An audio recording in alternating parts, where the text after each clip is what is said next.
Hello, everyone, and welcome back for Game 4 and the final game of the season for UCCS here on campus in Colorado Springs. My name is Jake Ross alongside Michael Newman, and we will bring you the action for the final time this afternoon from Colorado Springs, Colorado. And after a big blowout win for the Orediggers in Game 3, the Mountain Lions look to reset and get back even with Colorado School of Mines in the conference standings here in Game 4.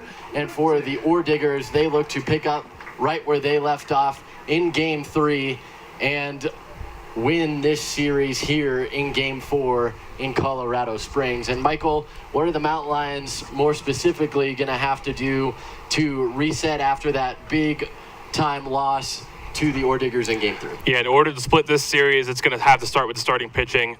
It's going to have to be consistent, not a lot of extra base hits given up, as that was one of the big issues in this Game 3 earlier today, was the sheer amount of extra base hits given up by Mountain Lion pitching. So that's got to be a goal, is minimize those crooked number innings and stay within this ball game. And for UCCS here, starting Game 4, it's going to be Evan Langston, who has kind of settled into that Game 4 starting role in the last few weeks here for UCCS. He comes in with a 5.40 earned run average. He is 3-0 in decisions on his season. This will be his 13th overall appearance and just his 4th start of the season. As we said, just in the last few series here towards the end of the year is when he's settled into that starting role, but he's done so very effectively. Starting lineup-wise for the Orediggers first, and their batting order, it's going to be Alex Bumpus who's going to lead things off. We've seen him now in the last 3 games getting the start here in Game 4. Mason Andrews, the center fielder, in the 2-hole. Luke Folsom batting third with Adam Hotailing in the 4-hole. Taylor White out in right field. He'll be in the 5-hole. Ely Shue, the shortstop, batting 6th. Brady Velteen playing third base in this game in the 7-hole with Jackson Bakovich at second base batting 8th. Ryan Vermeer gets a start behind the plate for the Orediggers in Game 4, but we're ready to go here. First pitch to Bumpus in there for strike 1. And we are underway here in Game 4 in the final home game of UCCS's season here in 2022. Langston fires 0-1, fastball, and Bumpus a little bit late on it, 0-2.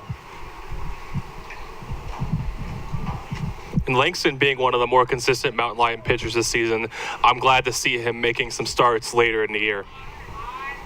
And a promising young arm in the Mountain Lions program as he delivers the first ball of the game. And it is now 1-2 on Bumpus. 1-2 pitch, breaking ball there, high Baltimore chop, and Langston chases him down like he's gonna tag him. Bumpus bails out and he goes to first to Brad Madison over there, and that is the first out of Game 4. Now batting, number 20. And a good start from Langston, who's got some good stuff on the mound, so those are the kind of weak contact hits that we should expect from him today.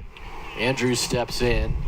He's played in all 4 games in this series for the Orediggers, as their lineup looks much different than it has in the first 3 games. Breaking ball there, doesn't break quite enough, stays high, ball 1. For the Mountain Lions defensively, Casey Campbell comes in for Kit Wigington in left field for the first time in the series.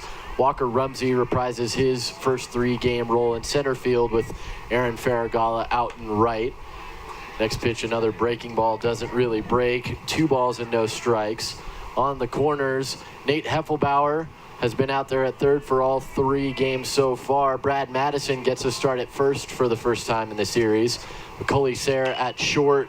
Luis Zamorano at second. Same middle infield as Game 3 for UCCS. Foul ball is strike 1 on Andrews at the plate, 2-1. Brandon Bagan gets the start behind the plate, catching balls and strikes from Evan Langston, who we've highlighted already as a starter for UCCS in Game 4. 2-2 after that foul ball, and the count is even on Andrews.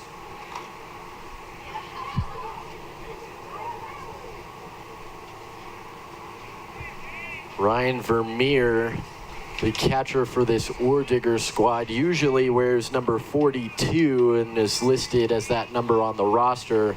He'll be wearing number 7 today behind the plate and in the 9-hole for the Orediggers squad.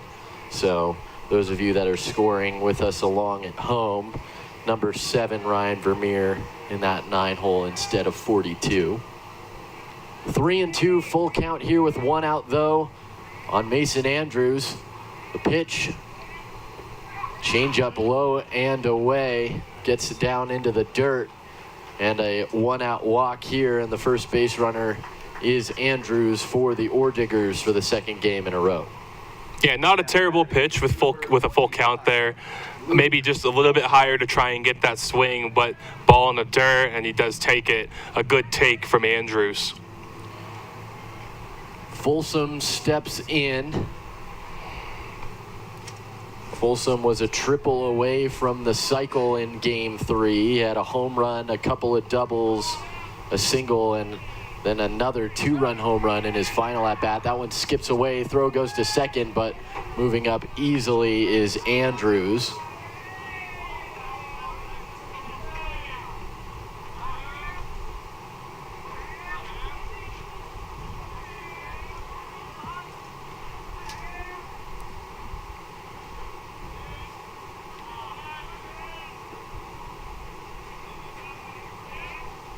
One 1-0 at the plate on Luke Folsom. The pitch here, fastball just misses the outside corner for ball 2. That's a good spot on a 1-0 pitch. Maybe just a bit low on that one. I thought it was on the black though.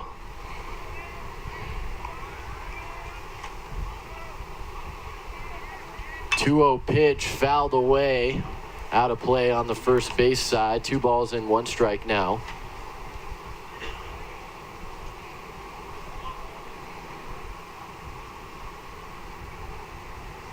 Umpiring crew behind the plate, Mark Moffitt, who we saw umpire Game 2 yesterday as well. Pretty tight zone in Game 2. Expect to see the same here today, and has been so far in the first couple of batters. Yeah, we didn't see him call that outside pitch too much yesterday, so definitely tight zone, more of a professional big league zone from Moffitt. 2 balls and 2 strikes here. Runner goes. Outside pitch not handled by Bagan, and count is full for the second consecutive batter, I should say. 3-2 on Folsom at the plate. Rest of the umpiring crew, Rob Montoya, who was at third in Game 3 this morning, moves to first base, and Jeffrey Maxey, who was behind the plate, moves over to third. Same umpires in all 4 games. This one's hit well, but out of play. Foul on the right field side. Count remains full with 1 out here on Folsom.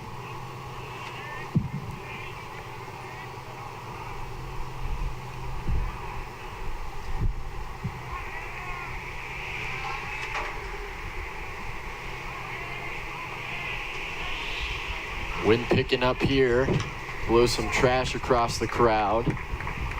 Foul ball at the plate, and it's really whipping from straightaway right field. Kind of east to west the wind blows quite aggressively here. Those papers are flying around in here. We've been pretty safe from the wind up until this moment today, as pretty much throughout Game 1, the wind was blowing straight out to center field. We got a can or something out in right field, and Ferragallo going shove it in his back pocket is the reason for the delay. There's a napkin in the infield, and wind wreaking havoc here for a moment as a little micro burst comes through. 3-2 pitch, fastball down the middle, hit well into right field. That's down right at the base of the wall. First run will score. And Folsom glides into second base with a standing double. He picks up right where he left off. First run of the game in Andrews comes around to score. And the Orediggers quickly have the 1-0 lead here in Game 4 as they try and win the series here in Day 2. And another good piece of hitting. A lot of his power to the right side of the field, and he launches that ball just shy of being another home run. I actually wonder if the wind coming from right field knocked that ball down enough to keep it into the park.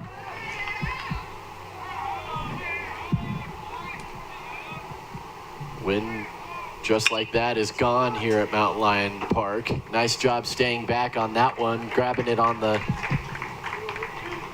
long hop at second base by Luis Samorano, and he retires Hoteling, who hit for the cycle in Game 3 today. Brings up Taylor White. White has played in left field in the previous games, but today in Game 4 moves over to right field. First pitch to him inside, checks his swing, did not go around, ball 1.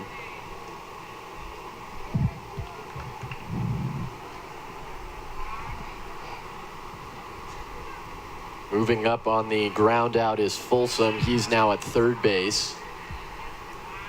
1-0 pitch on the outside corner, 1-1. And so far, kind of getting the vibe from Evan Langston of just calm, cool, and collected, which is what you want out of a starting pitcher. So White gave up the double, the RBI double, but he has a chance to get out of this inning. 2 balls and 1 strike.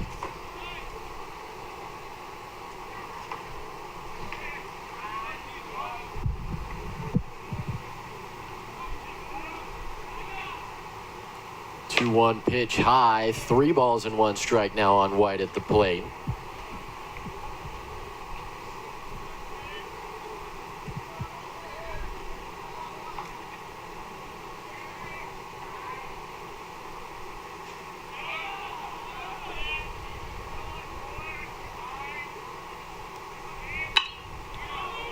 This one's hit well into center field, but shading over to make the catch is Walker Rumsey, and that'll be the last out of the inning. So stranded at third base is Luke Folsom, and the Mountain Lions do give up a run though, and the Orediggers up a single run, but within striking distance still the Mountain Lions as we go to the bottom half of the first frame here in Game 4.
Coley Sayre back out there in the leadoff spot for UCCS in Game 4. He was replaced briefly in Game 3, but gets the start again here in Game 4.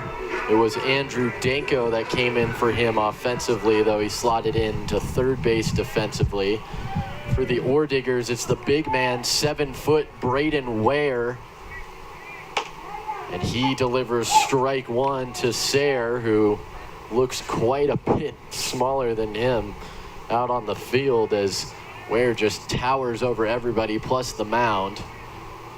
Just looks like a giant. 0-1, fouled off, 0-2.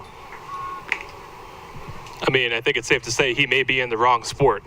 He is tall enough to dunk a basketball, and it's so difficult for a hitter coming from that downward of an angle to get a ball driven into the air. So I'm really curious to see how the Mountain Lions make an adjustment against this pitcher. Wire ahead, 0-2, but misses high on that one. 1 ball and 2 strikes.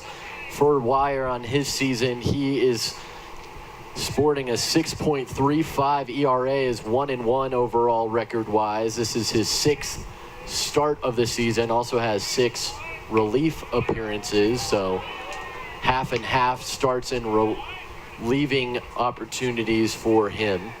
2-2 now as that one misses. Against the Mountain Lions, he's got a 20.25 ERA against UCCS. 0-1 in one career start.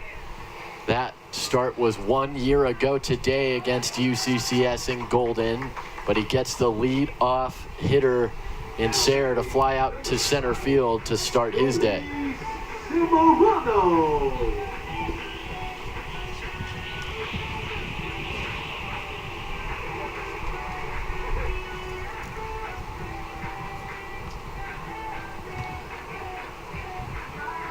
Have not seen what is arguably the best pitcher for the Orediggers yet, and Tyler Blomster. He's got a 2.94 ERA against UCCS in 4 starts and 1 relief appearance in his career against the Mountain Lions. He's got a 4-0 record, and luckily the Mountain Lions have missed him in Colorado Springs this weekend. We'll see if he shows up at all here in Game 4, but have yet to see him.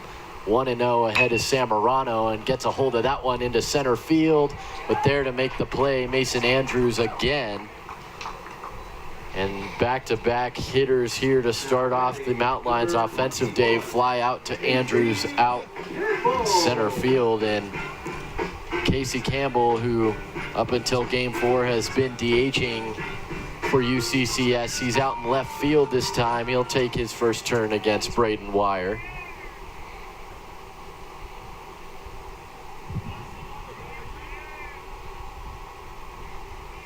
First pitch to Campbell, breaking ball, drops in there for strike 1.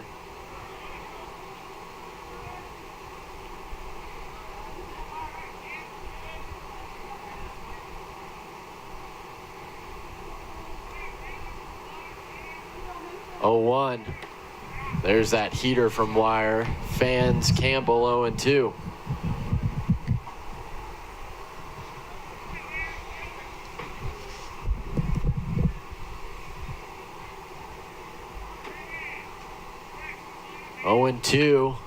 Fouled away, out of play. Count will stay with 2 outs here. Nobody on for the Mountain Lions.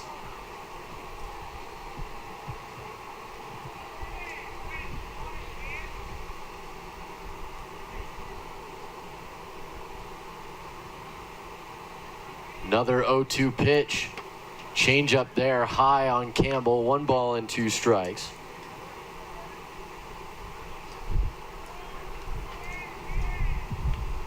Wind picks up again momentarily, coming from right field. 1-2 pitch. Hit high in the air. Shallow left field. Shu will come over, and he'll shade backwards, and keeping his balance underneath him impressively so. Makes a catch, and the Mountain Lions go 1-2-3 in the first. The Orediggers come back up to bat with the lead still in their hands as we go to the second inning.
Ely Shu, 6, 7, and 8 scheduled to hit, with Shu leading off.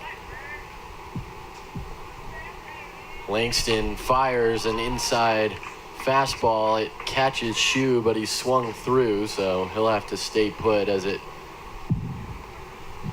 caught him on the inside hip, it looks like, as he kind of rolls off that back leg. 0-1. Those are not very comfortable when you foul a ball off yourself, because especially a player like Shu doesn't have any leg gear on to protect himself, just an elbow guard, so it's painful. Taking a foul ball off the ankle or the foot is not fun. Curveball from Langston was inside for ball 1. Gets his sign, fires, 1-1. Fastball way out in front of that one was Shu. He lines it foul down the third base side. It'll skip into play, and Toby Scholes will make his way out there to grab that one for Colorado School of Mines. Casey Campbell in left field, happy to stay put as Scholes runs out there to get the baseball. That one in the dirt, 2 balls and 2 strikes.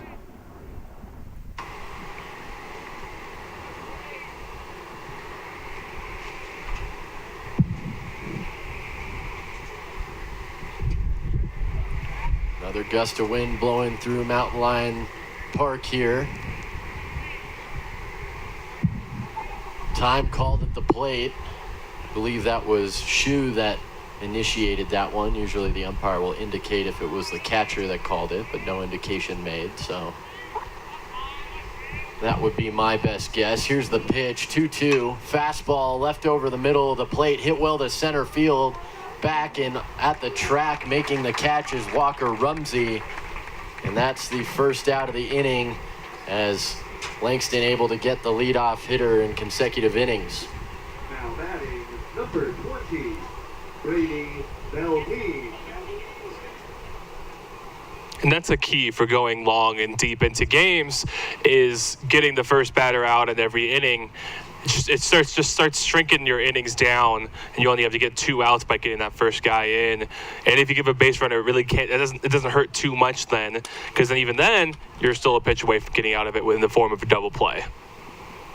Indeed, always important going after the early batters in frames such as this. As first pitch firing at that one is Brady Veltine, who steps in. Strike 1, first start of the weekend for Veltine. We saw him coming in a pinch hit role in games 1 and 3, but first time he's out there in the starting group for the Orediggers. 0-1, fastball low in the dirt for ball 1.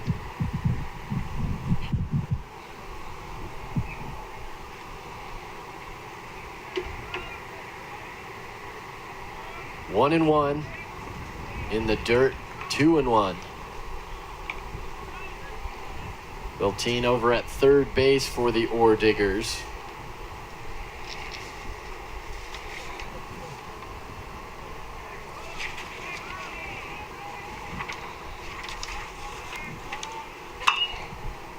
That one's bounced. Foul down the first base side.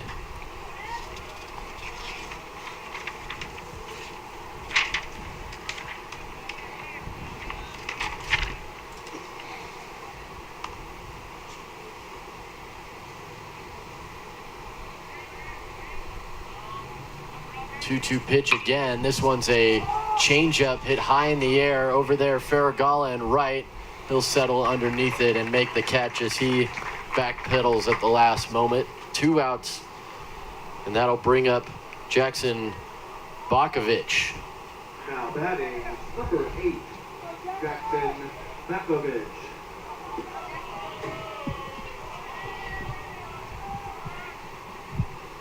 Bakovich getting the start at second base here in game 4 for the Orediggers. Once again, saw him come in relief defensively in game 3. He slid into that second base role as Ely Shu came out. Caden Bonds, who's been playing second most of this series, slid over to short to end the game in game 3. Bakovic gets the start, though, at second here, the final game. 1-1 pitch, change up outside, 2-1. And a chance to get some other bats in who's been sitting the first 3 games as well. We're seeing Velteen start for the first time, Bakovic for the first time as well. This one's bounced over to Heffelbauer. He'll charge in and pick it up on a hop. Nice play over there by Heffelbauer, who's played very well at third base. Hasn't been over there very much this season, but has looked good in this series, playing there all 4 games, and he makes the final out. And the Orediggers go down 1-2-3 in the second. Still up a run, though, the Orediggers, and the Mountain Lions look to get even in the bottom of the second after this.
Faragala, who slides up one batter spot in the lineup from the first 3 games in the cleanup spot here in game 4 to take his first turn against Braden Wire. And a first pitch single up the middle, the first base runner for UCCS here in game 4. Faragala not wasting any time. Yeah, saw first pitch fastball and hit it right back where it came from, up the middle for a base hit off the big wire. Brad Madison, who came in game 3, playing first base today in game 4, takes his first shot at Wire on the mound. First pitch to him, right down the pipe, fastball, strike 1.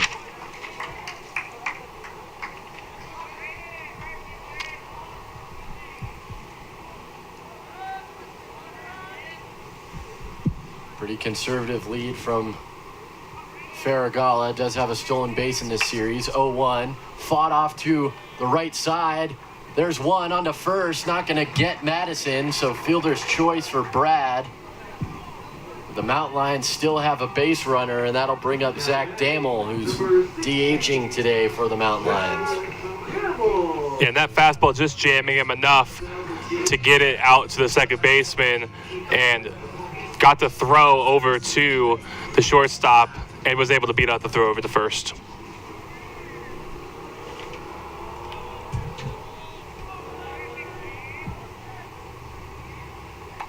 Damel's first pitch misses outside.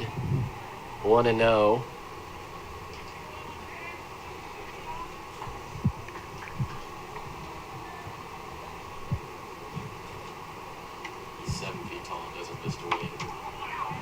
Curveball drops in there. 1 ball and 1 strike. Nice breaking ball there from Wire. 1-1, 1 out, runner on first for UCCS. Another breaking ball. That one looked more like a slider. 1-2.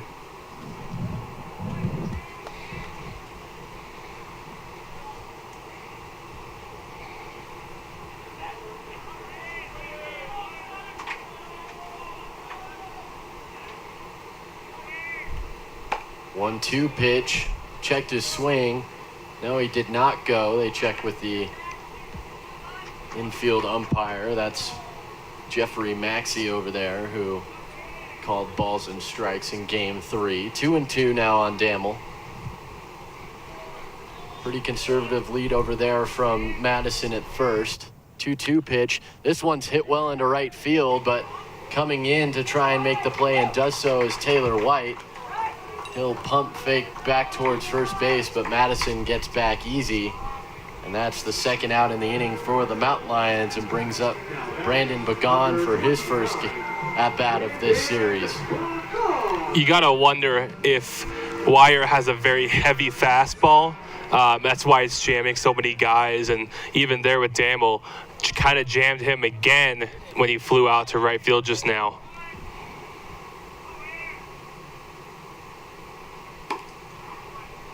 That one's just a little bit low. Ball 1.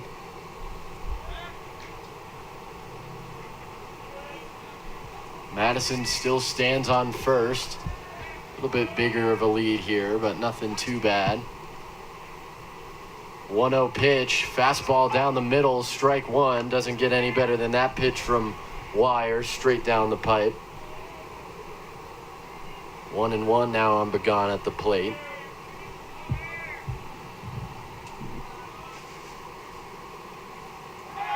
Runner goes. Throw's gonna be there, but had to field it on a hop, did Bakovic over there at second base, coming in from the left side of second and able to slide in, and that time is Brad Madison for the stolen base. So runner in scoring position now with 2 outs for UCCS. 2-1 the count at the plate on Brandon Bagan. Stepping off and having Madison return is Wire on the mound.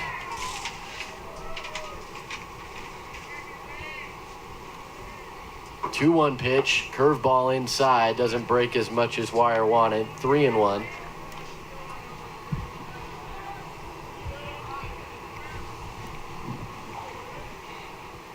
Bagan comes into the game batting .444 for UCCS. 3-1. Fastball called a strike on the outside half. Bagan will return, as he thought he had ball 4 there. 3-2 now with 2 outs. Runner in scoring position for the Mountain Lions, Brad Madison on second. Mountain Lions down a run, trying to get even. 3-2 pitch outside, and going to first is Bagan. Got a good at-bat from Bagan there. Worked the count full and was able to see that last pitch go outside for ball 4. Nate Heffelbauer, who has had a good series from the plate, steps in for UCCS.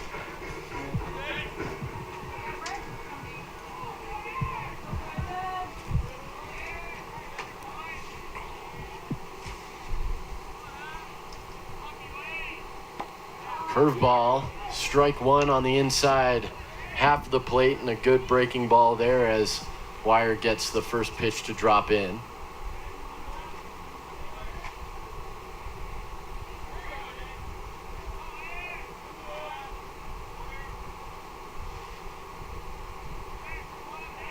Oh, 1.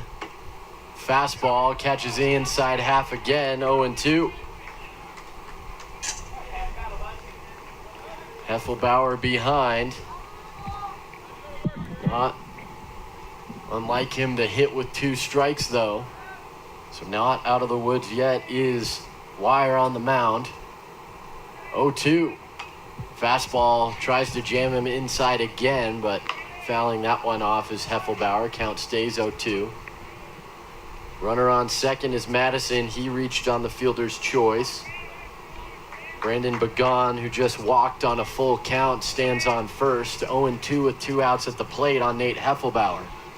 No runs in the inning for the Mountain Lions yet. Curveball, bounce, knocked down on the mound, and he kicks it.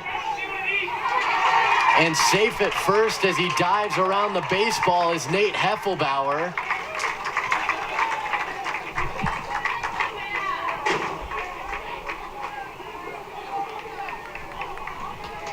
An error on Wire allows Madison up to third. Begon up to second. And Walker Rumsey comes to the plate with the bases loaded with 2 outs. Kind of an unfortunate play for Wire on the mound. A couple of misplays on the ground ball as he made his way towards first base, and Heffelbauer able to run out the hard 90 and get to first ahead of Wire. First pitch to Rumsey, outside, ball 1. Well, the thing that he tried and do also was he went and tried to pick it up with his glove, which caused him to misplay it and then eventually kick it as well. And just next time, the better way to field that on a short ground ball like that, or when you bobble it, is with a bare hand and a flip. 1-0 pitch now, and that one bounces a little bit away from the plate, but not far enough for any of the Mountain Lions runners to do anything about it. 2 balls and no strikes on Rumsey, and they always teach you to use 2 hands on those ground balls, but up in these higher levels of play in collegiate baseball and higher, you don't have that time always. Wire tried to rush it a little bit. 2 balls and no strikes. That one's down the middle for strike 1 on the heater. 2-1.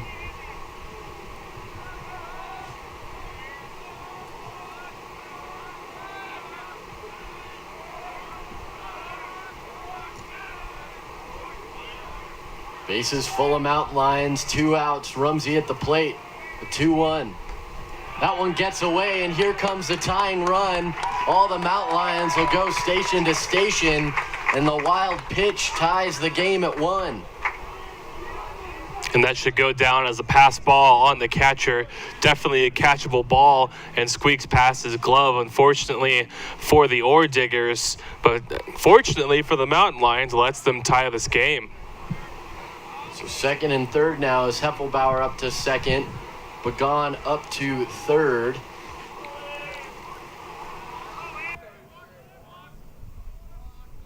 (3-1). That's in there for strike 2. Rumsey thought he had ball 4 there. He'll have to return to the batter's box.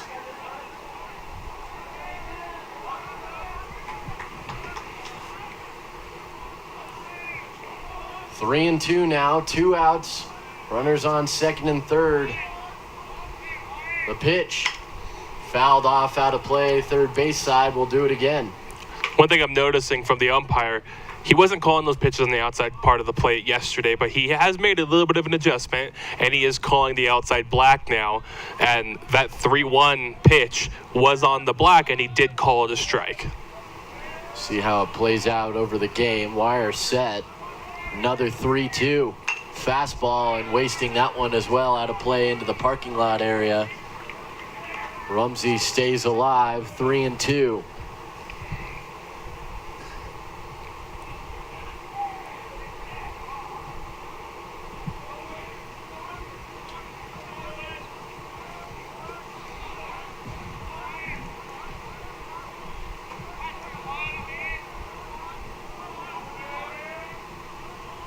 Another payoff pitch. Inside, checking his swing. Yes, he did go, and that'll end the inning for UCCS. But a wild pitch ties the game as Madison comes home to score. And the Mountain Lions and Orediggers are all tied up at 1 as we go to the top of the 3rd inning in the final home game of UCCS's season.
Ryan Vermeer, catcher here today for the Orediggers, making his first appearance in the series in Game 4.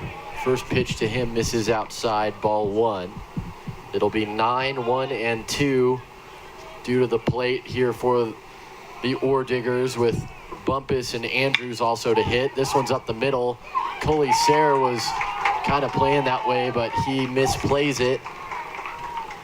And that's going to be an error on Sayre up the middle, allowing Vermeer to reach, but a leadoff base runner on for the Orediggers. Yeah, and just kind of a routine play and just kind of bobbled it. It went up and hit him in the wrist and wasn't able to control it very well and kept it in front, thankfully. But it does go as an error to him and allows Vermeer to reach. Pickoff attempt goes to first, but back safely Vermeer. And unusual to see from Macaulay Sayre. He's usually a pretty sure glove out there.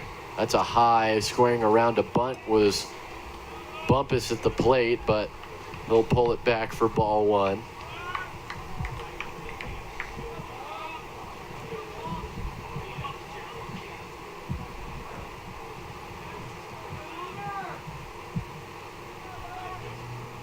The 12th error of the season for Macaulay Sayre. Dives, just misses that one as well.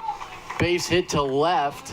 Would have been an impressive play for Sayre to even keep it in the infield, but just out of his reach. And the first 2 runners on here in the first time in an inning and a half that Langston will have to deal with traffic. Up to second, Vermeer. On first now, Bumpus. Andrews takes his second shot at Langston. Waves at that pitch. 0-1. And that's where errors could really cause problems for a pitcher. It's you got to pick up your infielders when there is an error, but as an infielder, you got to pick up your pitcher as well, because now there's 2 runners on when really there should be a runner on first. This one left over the plate on the breaking ball. This will get down for a hit. Station to station, the Orediggers go. And a nice job pulling that one out of the air. Macaulay Sayre cutting it off on its way to third base. But nobody out, bases loaded here for Colorado School of Mines, and the dangerous Luke Folsom comes to the plate.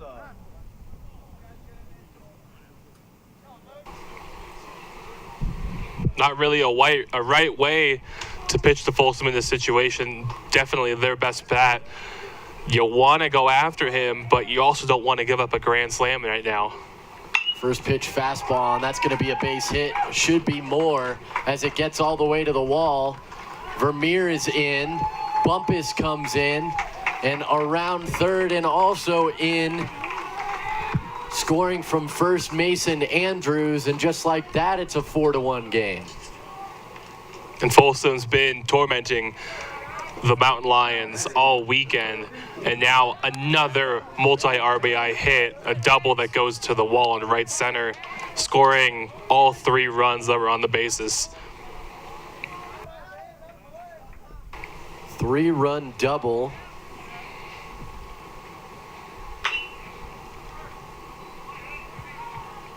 And first pitch fouling that one out down the the first base side foul is Adam Hoteling for strike 1. And I think it's safe to say their 3 and 4 hitters are as good as it comes at the Division II level. Certainly in that conversation. 0-1.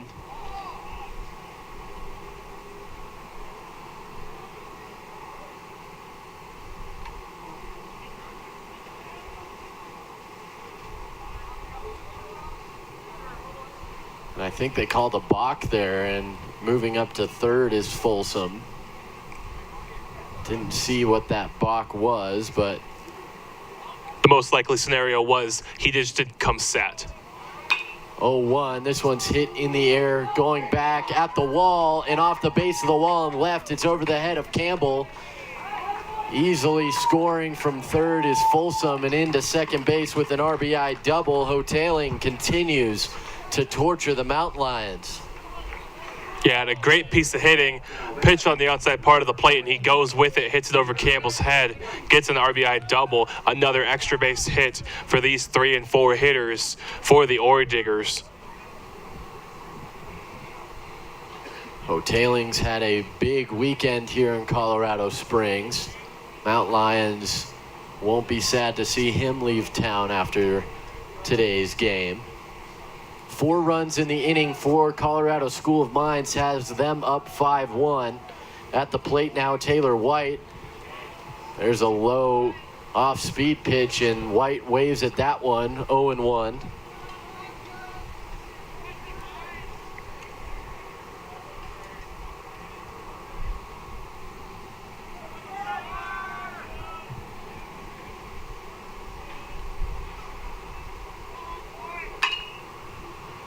That one's fouled off out of play behind the Mines dugout. 0-2 now on Taylor White. White took a 3-1 pitch and hit it into the glove of Walker Rumsey in center field his first time up. Behind 0-2 here, nobody out. 4 runs in already in the top of the third. Fastball bounced. The count will stay 0-2. Shu will go retrieve. I was just going to say, Langston has really kind of settled down. He's given up 4 straight hits, but now this at bat, he's really made his pitches well, and he's attacked White very well. So now I want to see a pitch outside of the zone to get a swing and a miss. See what he goes with. 0-2 goes curveball that doesn't curve, stays way high, ball 1.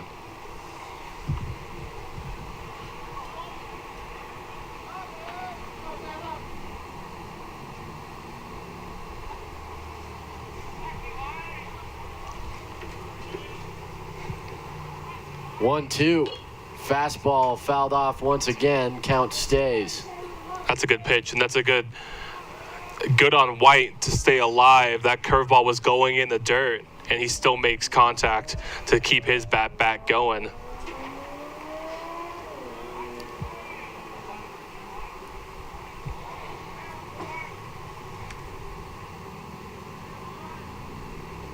One-two pitch. Just missed the outside corner. Evens the count at 2.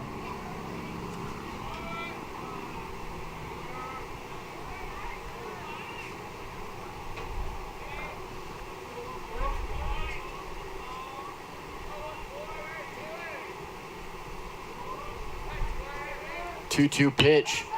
Swung on, hit into right field. Cutting that off is Aaron Farragala coming in to score, and no throw to the plate as Hoteling strides in. And the first 5 batters to the plate here in the 3rd inning all come around to score. The first 6 all reach. And that's going to do it for Langston as here comes Dave Hadjick.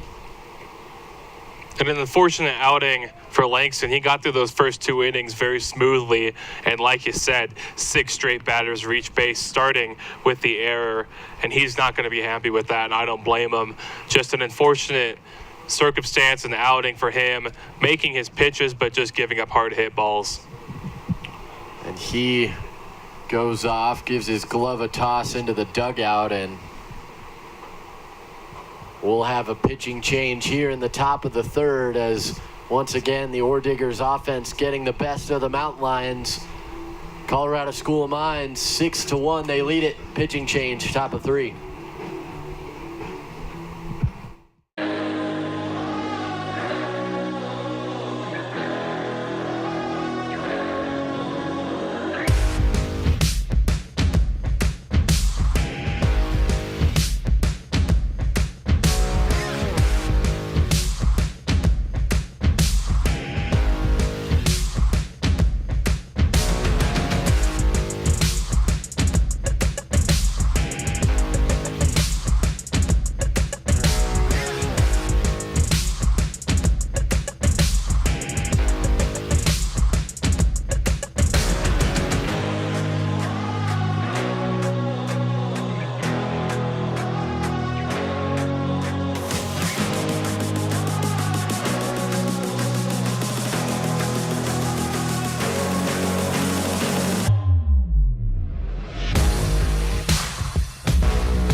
Ely Shu comes to the plate. He'll face Dylan Grierson for the first time in Game 4.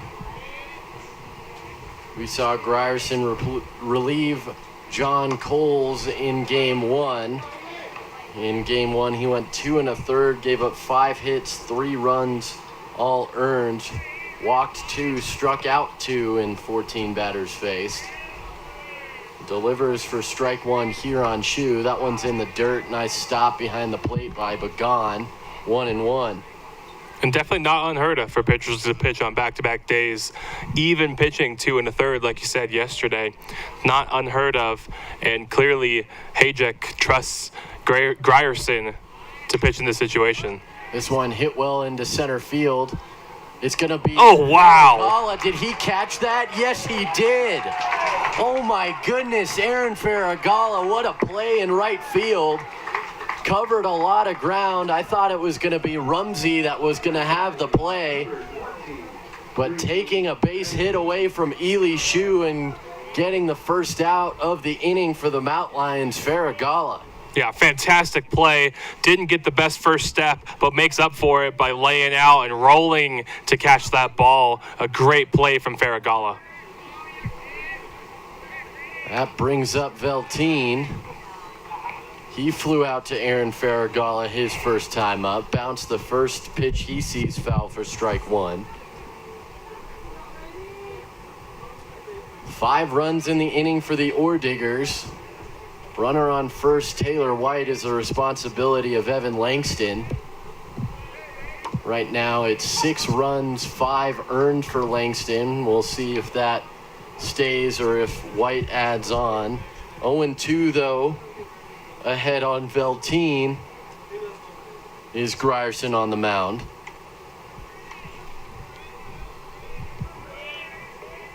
Oh, 2. That one's high and outside, 1-2.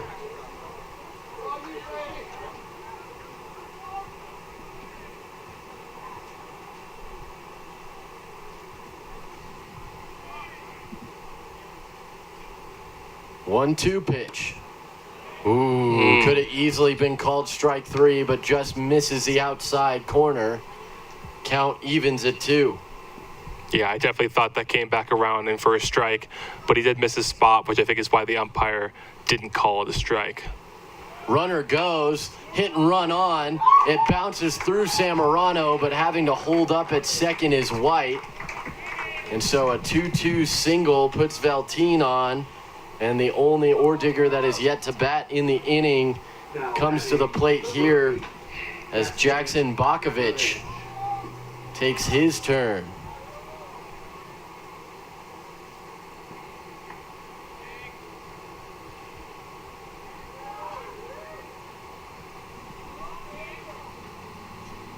Taylor White on second, Velteen on first. First pitch to Bakovic.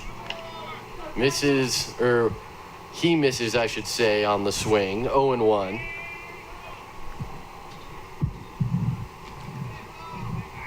Grierson set the pitch. That one catches in the inside half. Bakovic disagrees, kind of waves his hand. 0-2 though. I don't disagree. I thought that was a great spot on the inside, lower inside part of the plate. I'm with you. He's been pretty stigent on the edges, has Moffitt behind the plate. 0-2, that would have been a strike for sure. Fouling that one out of play to stay alive. Bakovic, 0-2, the count stays. Yeah, and Grierson going right back to that spot and catching Bakovic off guard, forcing him to swing and foul it off to stay alive. Grierson gets his sign set. Another 0-2. Breaking ball, see you later.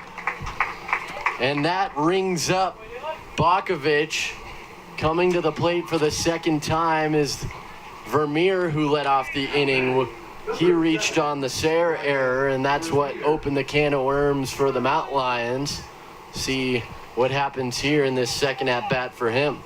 And that strikeout pitch is perfect. He establishes the inside part of the plate with the fastball, goes with that slider that starts on the inside part of the plate and freezes Bakovic, and then gets him to look at a strike that's basically a hanging slider because he's expecting that to be a fastball on the inside part of the plate. froze him with the breaking ball, and it was a beautiful one. 0-1 on the foul ball on Vermeer. The pitch here, fastball, and again fouling that one away on the third base side. 0-2 quickly here on Vermeer. Moffitt will replenish his baseballs.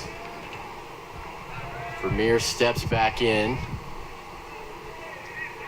White on second, Velteen on first. 0-2 at the plate on Vermeer. 2 outs in the inning, but 5 runs already in, and time called at the plate by Vermeer. He'll step back in and we'll do it again. Grierson gets his sign set.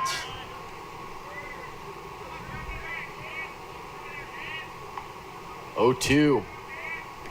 That one's in the dirt. Thought about moving up was White, but he'll think twice and return to second base. Yeah, good work back there from Begon. That's a really good block to keep it in front of him, and that holds the runner, Velteen, on second. Or excuse me, that's White on second. That's right. Velteen's on first. Who's on first? 2-2 at the plate.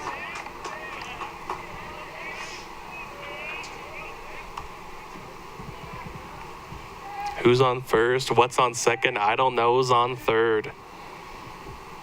We can have fun up here too, can't we? 2-2 with 2 outs on the plate. Vermeer the batter. The pitch. And that one's grounded over to Madison at first base. He'll take it himself, and Vermeer is the first batter of the inning and the last batter of the inning. 5 runs, though, come in for the Orediggers, and it's a 6-1 lead as we go to the bottom half of the third inning. You're watching UCCS and Colorado School of Mines baseball on the RMAC Network and UCCS Live.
Coley Sayre leading things off for UCCS. In the top of the Mountain Lions lineup will be the top of the Orediggers lineup at the top of the 4th inning as well. Top at the top at the top. 0-1 though here on Sayre.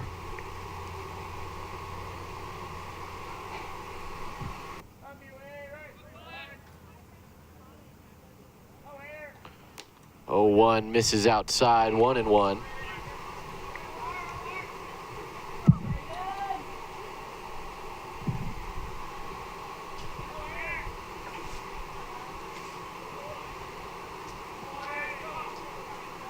One pitch to Cully, and he hits that one into left field. A base knock for the leadoff batter in the 3rd inning for UCCS, and that'll bring up Luis Zamorano with a runner out there. Yeah, got his pitch and lined it to left field for a base hit. Great at bat from McCauley, and now Luis Zamorano needs to come up and keep the line moving to get back into this game. Big 5-run inning. The difference in this one thus far. Inside, ball 1 on Sammarano. The Mountain Lions yesterday in game 2 overcame a large deficit early in the game. Look to do the same thing here. 1-0 pitch. That one's hit well, just foul. Oh, just about a foot on the wrong side of the line. Would have been extra bases for Sammarano for sure, but 1-1 at the plate instead. Yeah, just got a little out front in that fastball. He was expecting it to come and got out in front. And like you said, just maybe a foot foul from a double. Sammarano comes back. Wire sets on the mound. 1-1, and this one's hit way up straight in the infield. Hotailing in, and he'll make the catch. Would have been an infield fly either way with the runner on, less than 2 outs. And doesn't matter as it falls in the glove of Hotailing. Out number 1 is Sammarano, flips it to Casey Campbell.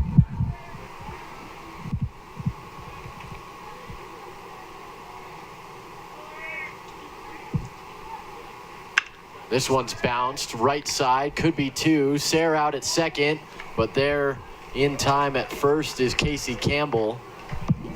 And so trading places is Casey, erasing Coley at second base. Number 34, Now let's see, after his fantastic play in right field, if he can come up and do some damage on offense.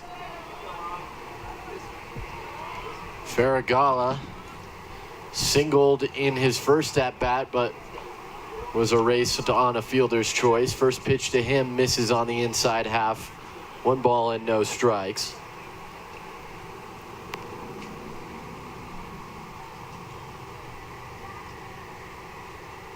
One-oh, catches the outside half, 1-1. Change up there, locked up Farragala.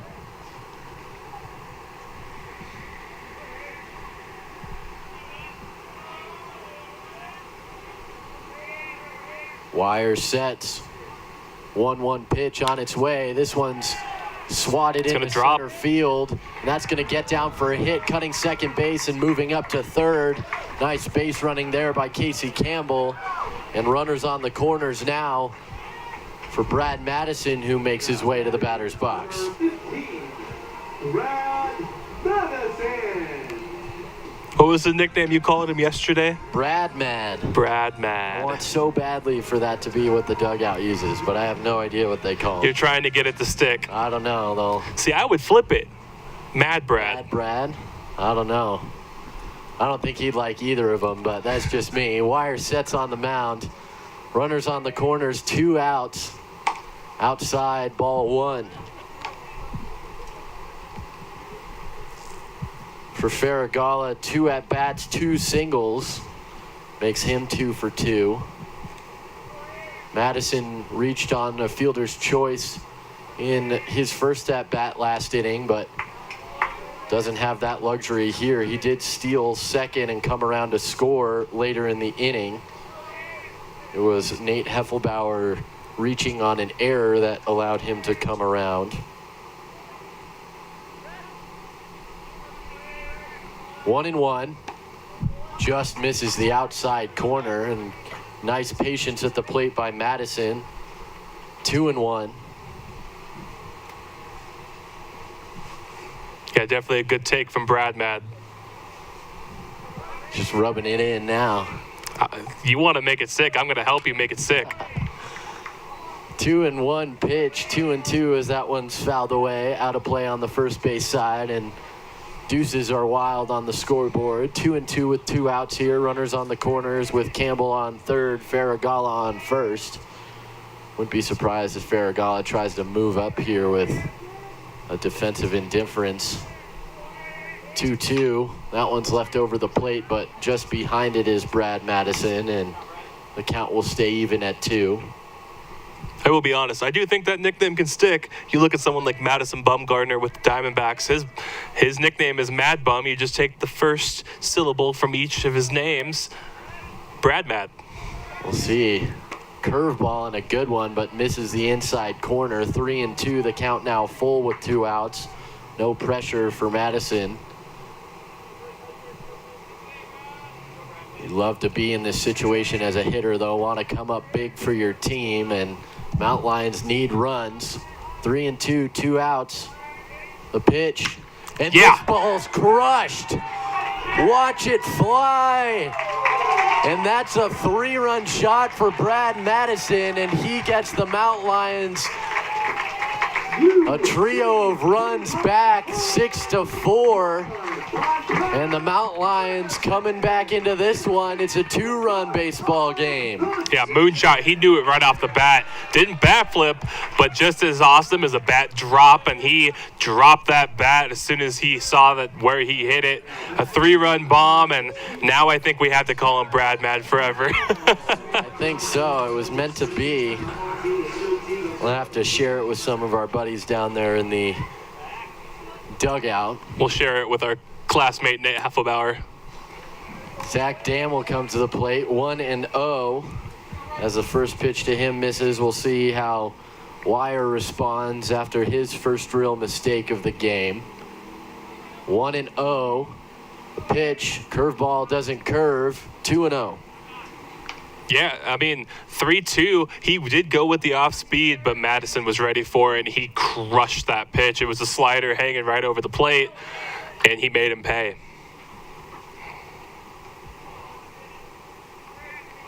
2-0. And this one's crushed. Watch this one fly and say goodbye to that one. Back-to-back jacks for the Mountain Lions, and just like that, it's a 1-run game. Oh my goodness, Zach Dammel and Brad Madison, 2 no-doubters, 1 to left, 1 to right, and it's 6-5. And why not Zach Dammel hitting your first 2 home runs of the season today, his first as a pinch hitter in game 1, and now a moonshot in game 2, way up on the hill in right center field. And we wanted to know how Wire was going to respond. Doesn't do so in the way that he would have wanted for sure. Brings up Brandon Bagan. We'll see if he can keep the bus rolling. 2 outs here and a whole lot of offense with those 2 outs for UCCS. Leading off, Macaulay Sayre singled. Was erased on the fielder's choice later in the inning by Campbell. A pop out was the first out of the inning technically at the time was Samorano, but the first 2 Mount Lion batters in the inning go down. After that, Campbell, who reached on that fielder's choice, comes around to score. Farragala singles and comes around to score. Madison with the 3-run moonshot, and Zach Dammel with the no-doubter. And 4 runs in the inning have the Mount Lions in striking distance here. Bases empty, 2 outs. Bagan the batter. Inside strike 1 on Bagan. And props to the Mountain Lion offense, giving up the 5 spot in the top of the 3rd and coming back, putting up their own 4 spot in the bottom of the 3rd. 0-1. Checked his swing. Called at the plate as a swing. 0-2 quickly here on Bagan. He walked on a full count. His first time up was stranded at 3rd base. Foul tip and not secured behind the plate by Vermeer, so staying alive. Still 0-2 though on Brandon Bagan.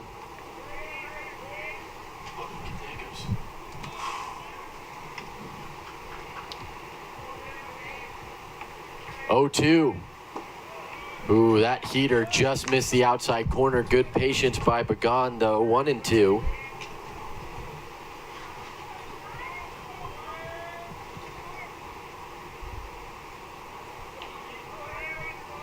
One-two pitch inside. Nice job pulling his chin out of the way, did Brandon Bagan, and the count even at 2 balls and 2 strikes.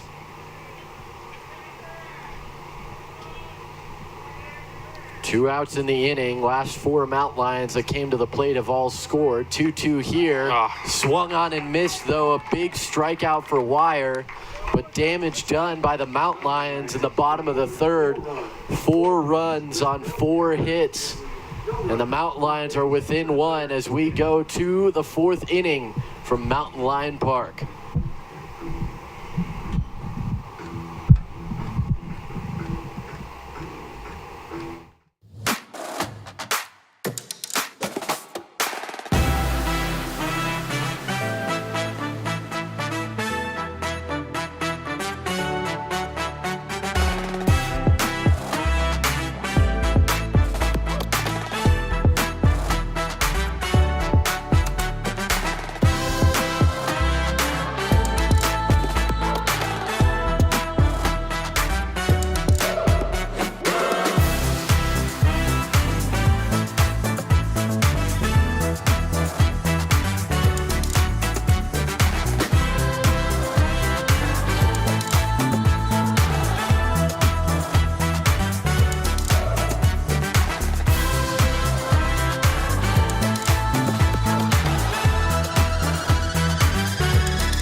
First pitch to the leadoff batter, Bumpus, misses low and away for ball one.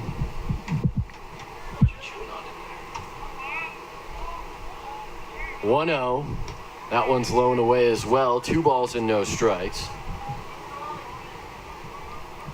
Start of the 4th inning here from Colorado Springs. This Bumpus is 1 for 2 overall. A comebacker and a single, and another single up the middle for him here. And the leadoff runner on for the Orediggers. Well, that's just falling behind to leadoff batter, a good hitter in Bumpus. Fall behind 2-0, you give him a fastball to hit, and he's going to be ready for it. Back-to-back innings with a base hit for Alex Bumpus as he came up as the second hitter in the big 3rd inning for the Orediggers and single. Nice bunt put down. They're going to go to first, and throwing it up the line. It's going to get into right field and up to second is Andrews. So it's going to be a throwing error Number 25, on Grierson, and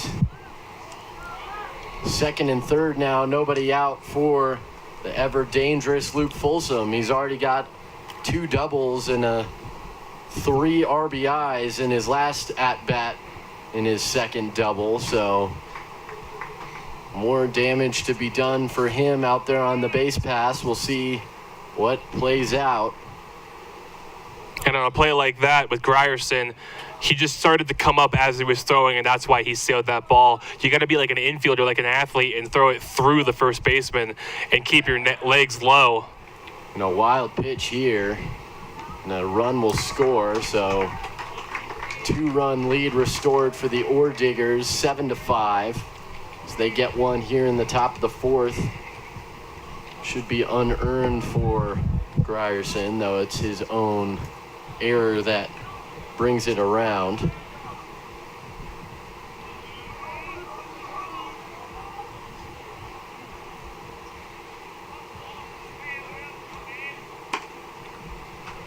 Swung on and missed on that one. Folsom evens the count at 1.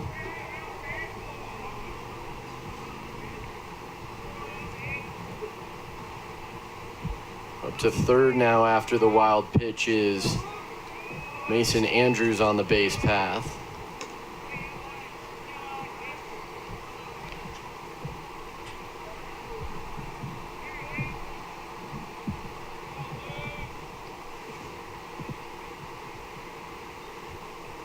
Two and one the count. The pitch. Fastball into the glove of Grierson. He'll look back the runner. Nice play. And out number 1 on the comebacker as he throws out Folsom at first.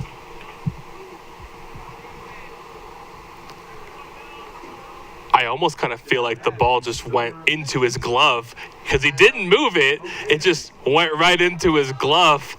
But heads up from Grierson to check on the runner on third to make sure he wasn't going, and then finish the play at first, holding the runner at third. Really, it kind of was a look what I found situation, and benefits Grierson. Swung on and missed. Nice heater there. Gets strike 1 on Hoteling, who's at the plate. Cloud cover overhead now at Mountain Lion Park. Cooling down a little bit, but still mid to upper 70s here. 0-2 after that foul ball's out of play.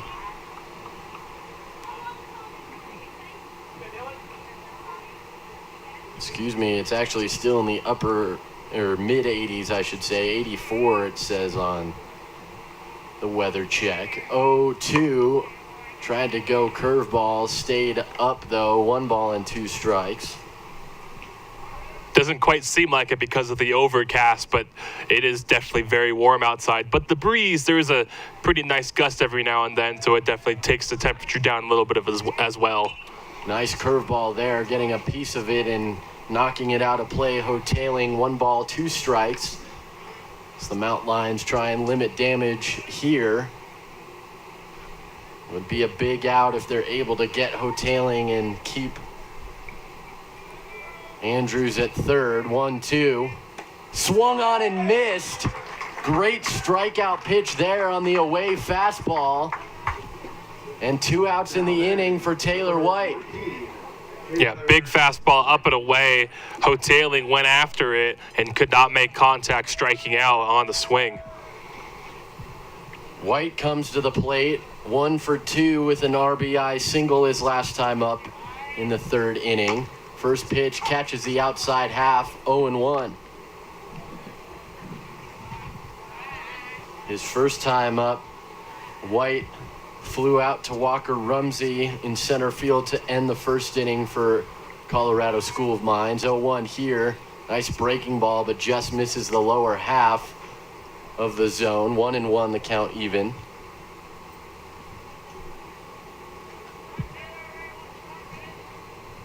Nice day for baseball here in Colorado Springs. There's another breaking ball. That one again just misses the knees of White. 2 balls and 1 strike. Good spots on the breaking balls though for Grierson, looking for chases. 2-1 here. Goes fastball and White fouls it off of his left foot. He'll adjust his shin guard and collect himself. 2-2. I don't know why every hitter uses the shin guard on their front foot, because so many times you foul a ball off of your foot or your shin and that guard will cover all of that area. 2-2, goes breaking ball again, doesn't break enough. 3-2 as it misses outside. Taylor White, the transfer from Wisconsin Whitewater, graduated from Thunder Ridge High School in Highlands Ranch, my former classmate up there in Highlands Ranch. He was a year ahead of me at the old Thunder Ridge High School up there. Wild pitch gets away, and going to first with the walk is White. On the wild pitch, coming home to score is Andrews. So a circling of the bases on errors for Andrews as he gets to first and second on the error from Grierson, moves up to third on a wild pitch and scores on a wild pitch. First pitch to Ely Shue misses for ball 1.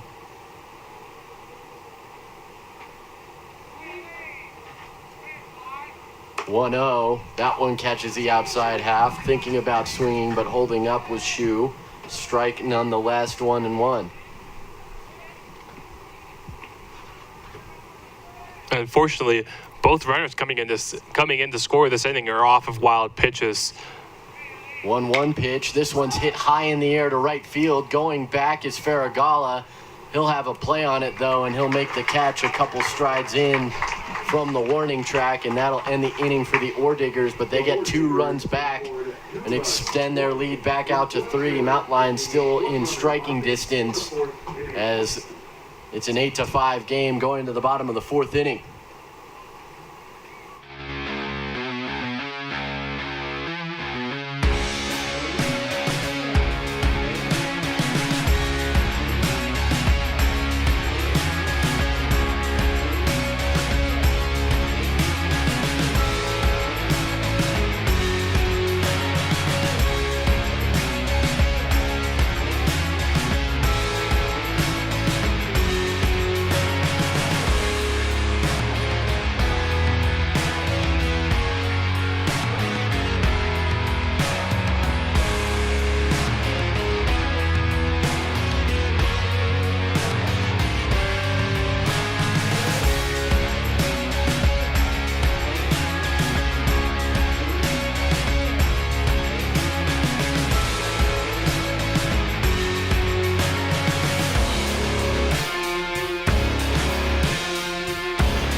pitcher in the game for the Orediggers is Blake Ripp as he makes his second appearance in the series.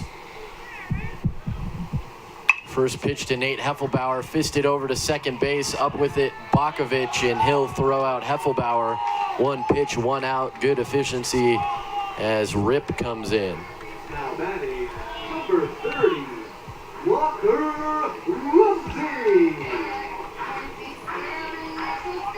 That'll flip it to Walker Rumsey, who struck out swinging his first time.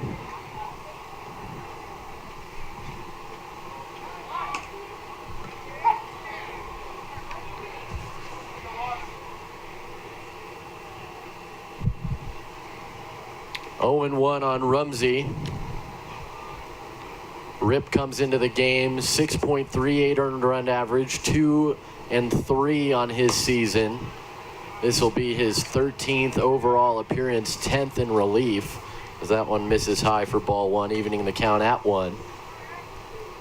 Get you the final line on Braden Wire here in a moment.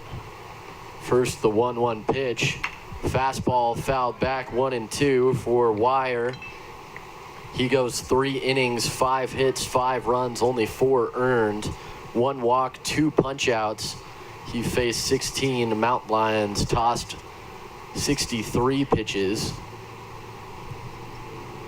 1 ball and 2 strikes. The pitch, high fastball, 2 and 2.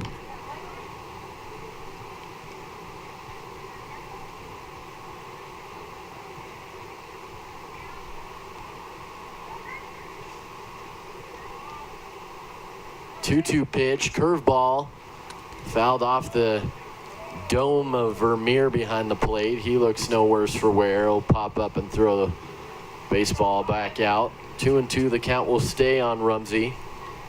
Rumsey was able to work the count full before striking out swinging his first time up in the second. See what he does against Ripp here.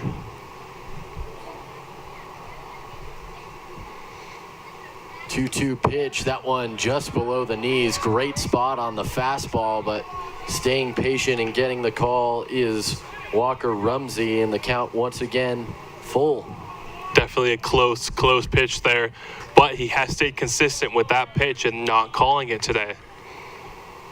3-2, and this one's hit for a base hit, maybe more if it gets past, but cutting it off, and Rumsey's gonna try and stretch it to a double. And keeping his foot on the base, and a nice job base running there and legging out a double. And a 1-out runner in scoring position is Rumsey with the top of the lineup and Macaulay Sayre at the plate. He was thinking too as soon as he hit that ball into kind of the gap.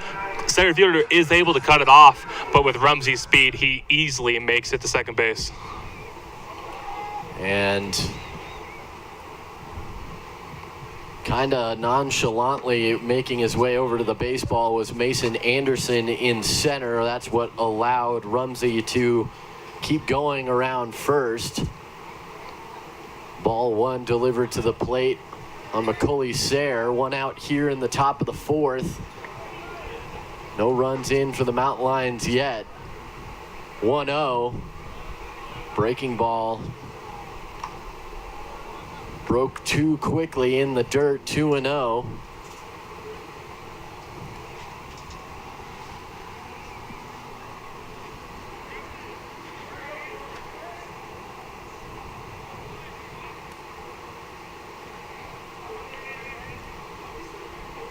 Pitch outside, 3-0. Now if you're Dave Hadjick over at third base, do you give Sayre the green light here, or is he taking the whole way? Taking the whole way. When you're down in the game like this, you can't give him the green light, especially with a new pitcher on the mound. You got to wait until you get a strike. See what happens, 3-0, and taking the whole way indeed, but it was a fastball down the pipe, 3-1. Still a good hitter's count, which is the luxury of that 3-0 count, and still very much a comfortable hitter's count for Sayre at 3-1. 1 out in the inning. Runner on second is Walker Rumsey, who doubled. A pitch, another fastball. That one catches the outside half, and back-to-back batters 3-2 here. Heffelbauer swatted the first pitch he saw over to Bakovic at second base for the only out in the inning. Looking over to Rumsey, no one to cover him. 3-2, and rung up on the inside corner. Strike three called, and Macaulay Sayre goes down. He doesn't like the call. He'll return to the dugout, though, and 2 outs here after the backwards K and Luis Zamorano. The great pitch. He had been living away against Sayre the entire at-bat, and then busts him inside with a fastball on the inside part of the plate. Great pitch, great spot, and gets the backward strikeout. Luis Zamorano swung through, wanted that one, but couldn't quite find the off-speed pitch. 0-1.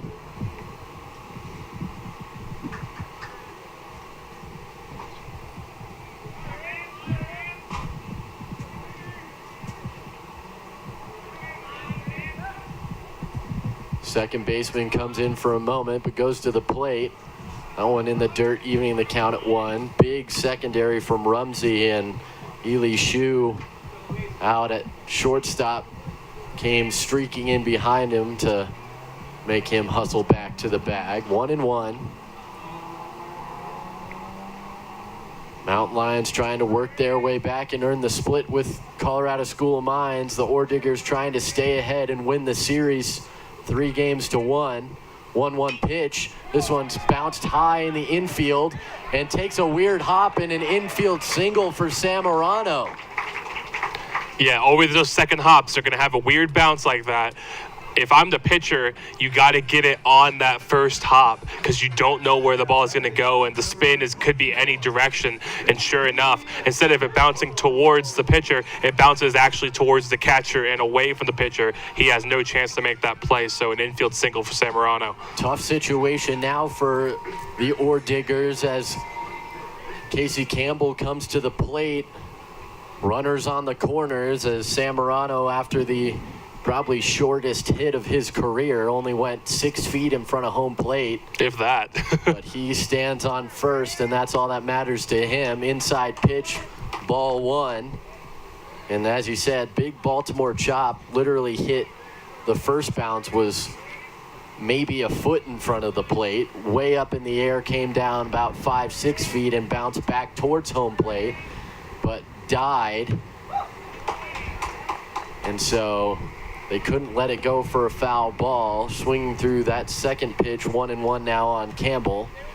As he'll try and take advantage of the new life in the inning for the Mount Lions. Farragalla waits on deck if the inning gets to him. 1-1 pitch. This one's bounced right side. Over there to make the play, though, Bakovic. And he'll flip it over to his first baseman, Hoteling. And that ends the threat for the Mountain Lions. They get a single and a double in the inning, but strand 2 and come up empty run-wise as the Orediggers maintain their 3-run lead, and we go to the 5th inning from Colorado Springs.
Velteen will lead things off for the Orediggers, but Garrett Shriver, the new pitcher on the mound for the Mountain Lions.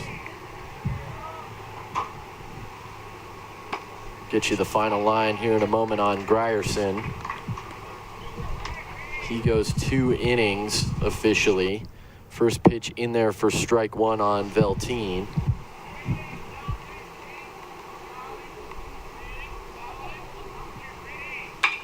This one's hit into center field, having to hold up and get it on a hop. A leadoff base hit for Velteen, and the Orediggers continue to throw out hits offensively. They're 9th of the game. Now batting, Yeah, pretty good pitch low in the zone. Just slaps it into center field for a base hit.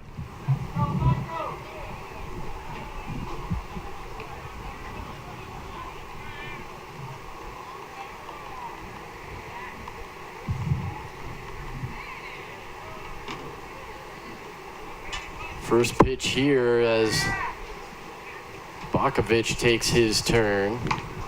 That one misses for ball 1.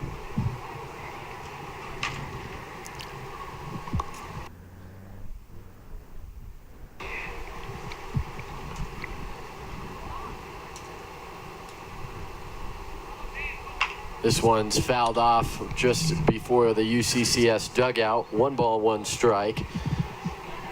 For Grierson, he goes 2 innings, 2 hits, 2 runs, both unearned for Grierson. 1 walk, 2 punch-outs, only 10 Orediggers faced. He tossed out 38 offerings. For Shriver, he comes in 4.86 ERA is the low mark in the Mountain Lions offense. Gets a swing and a miss there on Bakovic.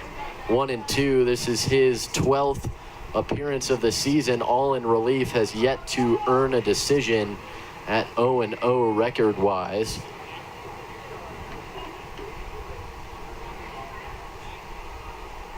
One and two at the plate on Bakovic. The pitch here, and swung on and missed. A great off-speed pitch there, and the first strikeout of the day for Shriver. And a great pitch that was to get the strikeout, and now ground ball gets him out of this inning. number 7, Ryan Vermeer. Or I should say a ground ball double play gets him out of the inning.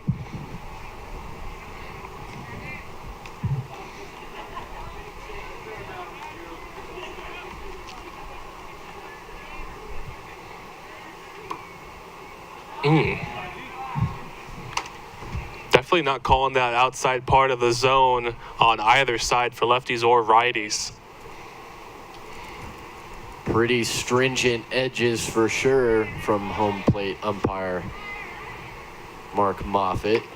1 ball, no strikes. That one misses just outside as well. 2-0 now on Vermeer. The catcher is 0 for 1, or excuse me, 0 for 2. He's got a ground out and reached on an error in the third, both in the third inning. He both was the leadoff hitter and the final batter of that big third inning for Colorado School of Mines. 3-0 now, as the first 2 batters in Velteen, Bakovic, Shriver kind of pounding the zone, but misses on the first 3 attempts here. Way ahead is Vermeer. You'll think for sure in this situation he'll be taking with a runner on first. There is that take all the way. 3-1 though, as it catches the outside half. Don't want to hit into a double play on a 3-0 count, so pretty slam dunk that he would be watching that one. Yeah, I like green lights on 3-0 with either nobody on, so there's not really any damage that can come from it, or if you have a big lead. Runner goes, pitch out, and ball 4. I think Shriver kind of subconsciously pitched that one out, but Now batting, number the walk takes the stolen base away from Velteen.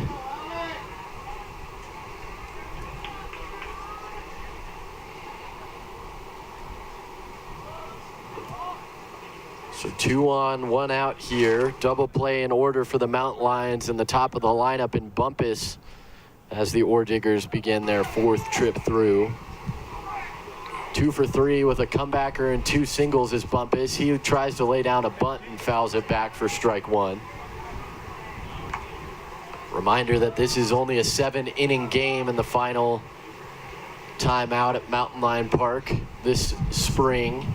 0-1, 1 out here in the top of the 5th, 2 on for the Orediggers. Beltine on second, he's singled. Vermeer just walked, is on first. 0-1 at the plate on Bumpus. The pitch swings through that one, doesn't try the bunt attempt again, but is behind 0-2 after the foul tip. Bagan did secure it, but it does not matter with only 2 strikes, but credit to Bagan for the soft hands behind the plate. 0-2. Reaches out. This could be a double play. There's one on to first. Not quite in time. And safe is Bumpus. So fielder's choice allows Bumpus to reach, but erases Vermeer at second. And 2 outs in the inning. Runners on the corners for Mason Andrews. Yeah, and that ball just not hit hard enough for it to be turned for a double play. Hit slow, and the toss over to second in time with the wheels of Bumpus, being that he is the leadoff batter. Most of the time, those leadoff hitters are going to have more speed, so just not enough time to turn it.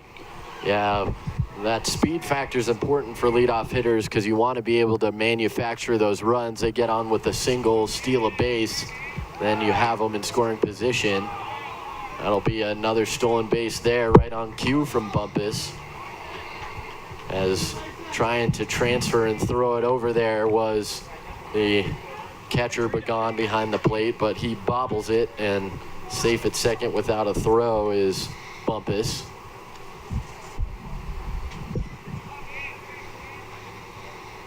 One ball, no strikes at the plate on Andrews. The pitch, that one outside, 2-0.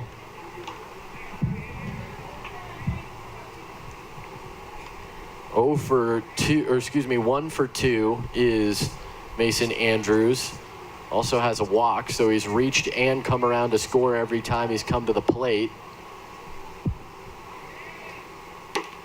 Called a strike on the outside half there.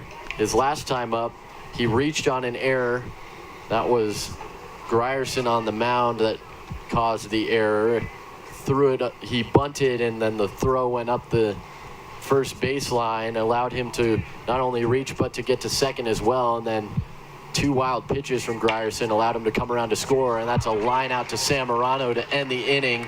Nice pitch there to get the line out to his second baseman Sammarano there to make the play, and that ends the inning, and the Orediggers come up empty for only the second time in this game, and the Mountain Lions down 3, try and even things out as we go to the bottom of 5 from Mountain Lion Park.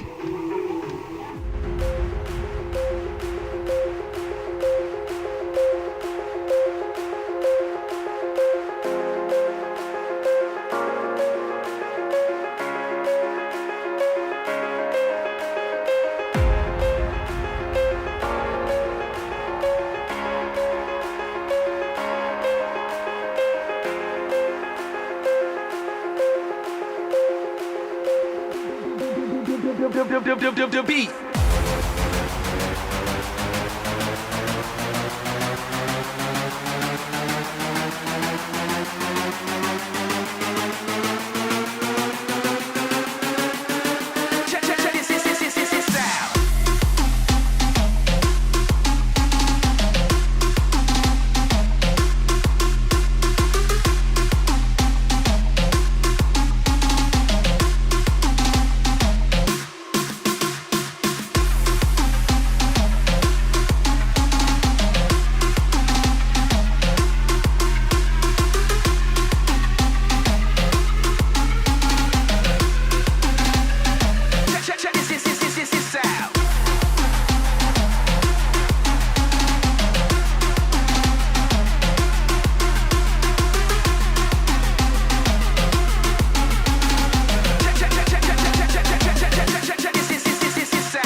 Cleanup hitter and Aaron Farragala leading things off for UCCS in their half of the 5th inning. First pitch, big swing from Farragala. Comes up empty. He's behind 0-1. Boy, he wanted to do some damage with that pitch. He saw a fastball up in the zone, and his eyes got big and swung out of his shoes. Second pitch, inside, ball 1. New pitcher for the Orediggers, Marcus Lee. 6.65 earned run average, 2-1 on his season. This is his 14th relief appearance. All of his appearances are in relief. Sits behind a off-speed pitch and hits it way up in the air. For a second, it looked like Shu was gonna misjudge it, but he backpedals and makes the catch for out number 1 on Farragala. Yeah, just got under that. Not terrible contact, but just got under it straight up into the air. And Shu and the second baseman were kind of going back and forth on who was going to catch it, but Shu had a better read.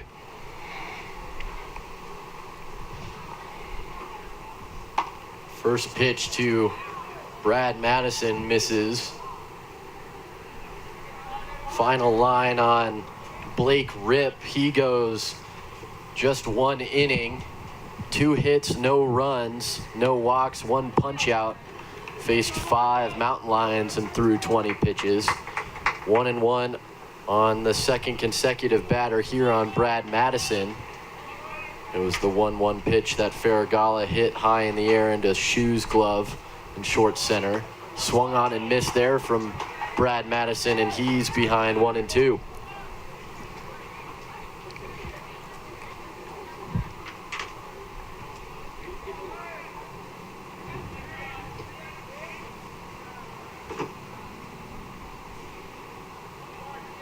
One-two pitch, and same kind of pitch. Breaking ball got underneath by Madison, and the infielder first baseman Hotailing will come in and make the grab. Couple of miss-hit pop-ups are the first 2 outs of the inning in the 5th for UCCS. That'll bring up Zach Dammel, who's 1 for 2, a fly out to right and a moonshot to right. His second home run of the day and of the season, as he hit a home run in the middle innings of game 1 for his first shot in a pinch hitting situation in the 7th, or excuse me, in the 5th. He came in for Farragala and launched one over the center field wall. He's ahead 2-0 here. We love seniors hitting bombs on senior day. And to your point, make sure to stick around after this game ends as we honor the Mountain Lion and Orediggers seniors leaving the baseball programs. 2 balls and 1 strike. Big gust of wind. You can hear it whistling through that net behind the home plate area. This one's hit well into right, but it's going to be right at Taylor White, and he'll stay put and make the catch. Nice piece of hitting there, but right at Taylor White. And the second time White has retired Dammel. 1-2-3 inning in the 5th for the Mountain Lions as the Orediggers stand strong defensively and maintain their 8-5 lead. We head to the 6th.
Luke Folsom leading things off here in the 6th inning for the Orediggers. Faces Shriver back out there for his 2nd inning of work for UCCS.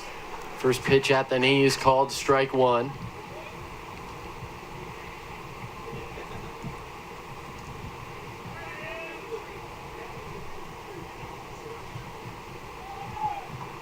Oh, 1 checks his swing. That one misses inside. Did he go? No, he did not. Didn't look like he went from our vantage point either, but they'll check down to first. Ron Montoya confirms the ball. 1-1. And why not pitch Folsom inside? All of his hits have gone to right field for the most part, so let's try and pitch him inside and see if anything works out.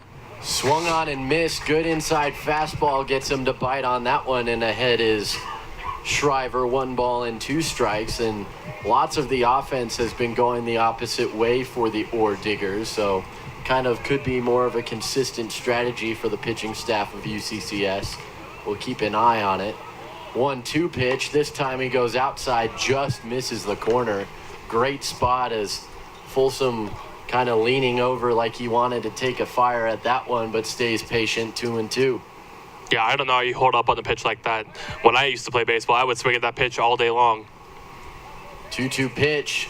Bounced. Ooh, almost took the head off of his first baseman, Hoteling, in the on-deck circle. Had to make a little pirouette to avoid that one. 2-2, the count even.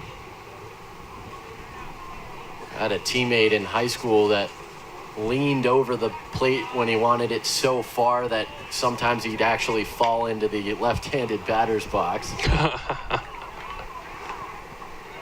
Foul ball keeps the count even. We love to make fun of him. After all, baseball is just a game. You got to have fun while you're out there. If you're not having fun playing baseball, you're not playing baseball. 2-2 pitch inside, misses the knees of Folsom as he straightens his legs to get out of the way of that one, and the count is full.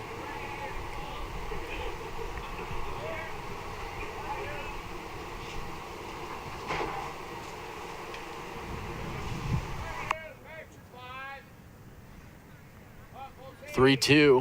That one's hit. Nice play at third base.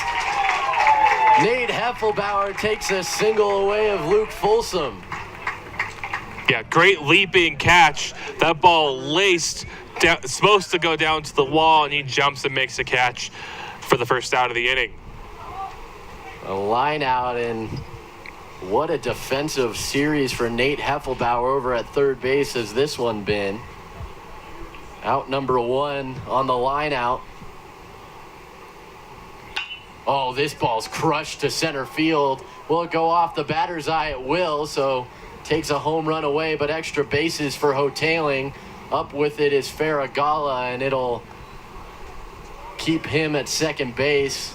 Batter's eye robs a home run from Hoteling, and a 1-out double is the first base runner in the inning for the Orediggers. Definitely a unique part of this ballpark. More times than not, the yellow strip would go all the way around at the same level, but here at Mountain Lion Park, the batter's eye is in play, which is definitely unique compared to most other fields. And even sometimes you'll see that line go at least halfway up the batter's eye just to give you that extra distance, but the whole thing in play here at UCCS. First pitch off speed from Shriver gets Taylor White to swing away and come up empty 0-1. I'm not sure if anyone at home can see, but it's also slated, so you don't know where it's going to bounce off. And when it did bounce off, it bounced directly to right field instead of directly coming back towards Walker Rumsey. And once again, for the second time, Taylor White fouls one off his back left leg. He's got that shin guard on the front leg, but taking a beating on the back one from his own swings. 0-2, and to your point, you can't tell from really the seats or the cameras very well. It's a chain link fence out there all the way up on the batter's eye, and the poles in the chain link up there kind of caused those awkward bounces as it kicked into right field. going to the plate after a little dance over on the base pass by Hotailing. An 0-2 pitch fouled back, and White keeps it at 0-2. Normally you'd want to just step off and have him get back to the base, because that forced the shortstop to come over and maybe try and keep him close, and then a big hole on the left side. So just a step off is what I would have liked to see there. Big secondary inside. Nice stop by Begon behind the plate. 1-2. The throw goes over the glove of Shriver, but no harm, no foul as Sayre pitches in. And to your point, yeah, kind of funny. Shriver literally just turned around and looked straight at Adam Hotailing. Adam Hotailing kind of had that, oh, what do I do now? And jutted back to the bag, and Shriver just watched him go all the way back and then came back to the plate. Sayre's creeping in, but he'll go with the fastball to White. And 1-2, the count will stay after the foul ball.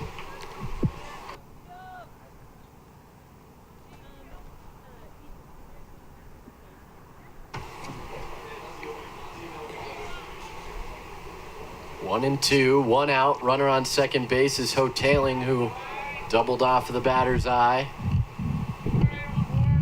Check on Hotailing. Back goes Sayre, and to the plate will come Shriver when the time comes. Check on him again. Goes inside, fastball, misses for ball two. Evens the count at 2. A little bit of mind games over there from Hotailing on the base pass. Yeah, definitely getting in the head of Shriver a little bit. He's having to look over there a lot, and Hotailing's getting decent jumps. 2-2, and that one's hit well into left field, and watching this one fly over the fence, a 2-run shot from Taylor White. That's his 4th home run of the season. RBIs 20 and 21 for him. And it gives the Orediggers a 5-run lead and doubles up the Mountain Lions here in Game 4. Yeah, and you got to think, I wonder how much Hotailing played a role into that ball being thrown where it was.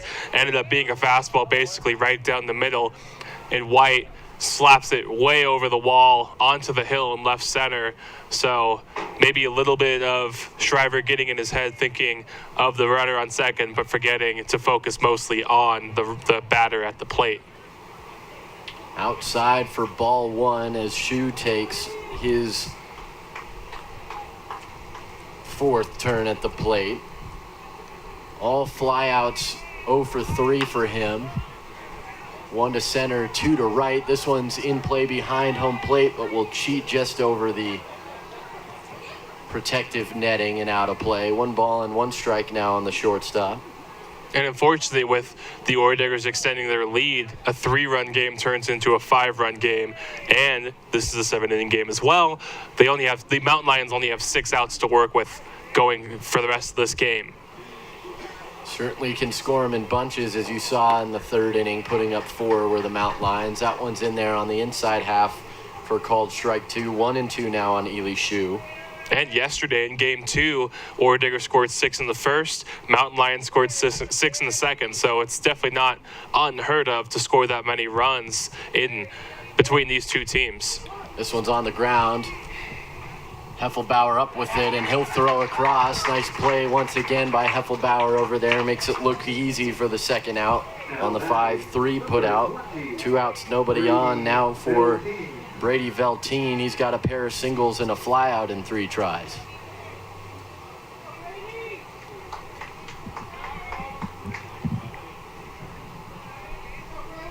First hit of the game for Velteen back in the 3rd. His first single was stranded at first. Singled his last time up last inning in the 5th, was stranded at second. This one's hit a bunch to right field. It's going to get down right in front of the wall on a hop. Farragalla has a play in offline. Nice throw back in by Farragalla. Made it close at second, but sliding in as the throw was just a little bit up towards center field from the second base bag, and Velteen has a 2-out double. Yeah, really hard hit ball that gets out to the wall. and looks like a pitching change. And they are going to point to the bullpen, so that'll do it for Garrett Shriver. 2 runs in the inning are the only 2 that he surrendered, but the Orediggers have a 5-run advantage now after the 2-run shot from Taylor White, and that'll end the day for Garrett Shriver as we have a pitching change in the top of the 6th.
Brock Weiss will face the pinch hitter Toby Scholes,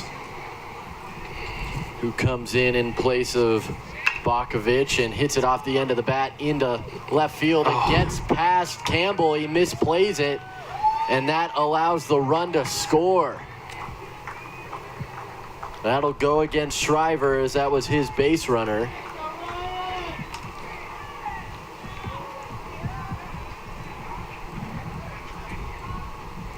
And that should go down as a single with an E7. I'm with you. We'll keep an eye on the official scoring feed here. But kind of looked like Campbell didn't get the best jump on that ball and had to make a decision whether to continue going forward or hold off and let it bounce in front of him. And he did let it bounce in front of him, but it did get past him and went to the wall. So a single that potentially could have been caught with a better first step. Off speed, looked like a slider there. In there for strike 1 on Vermeer. Ooh, Swung good on pitch. and missed, quickly 0-2 here with 2 outs on Vermeer.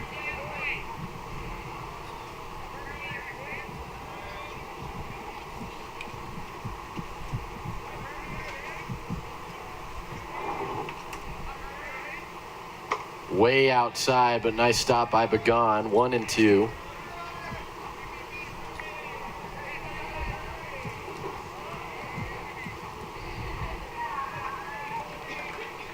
It is a single and an error, allowing Veltine to move up, allowing Scholes to move up, and right at the base of the track.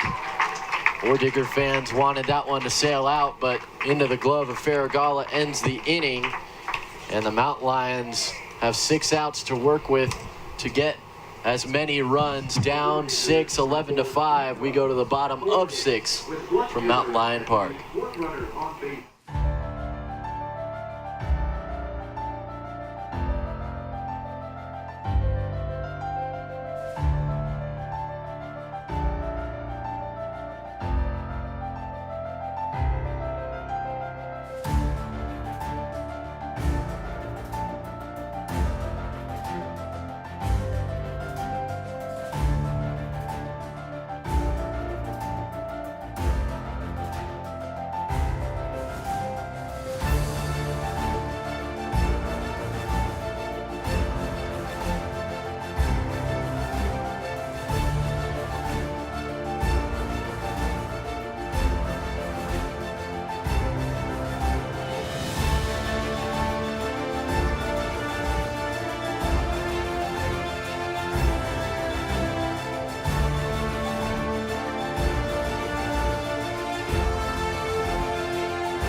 Begon will lead things off. Mountain Lions went 1-2-3 their last time out in the 5th.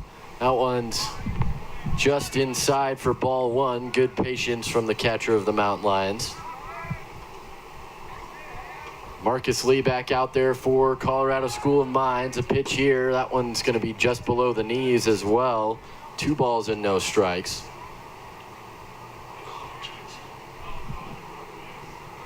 Aaron's fouling that one off. 2 balls and 1 strike.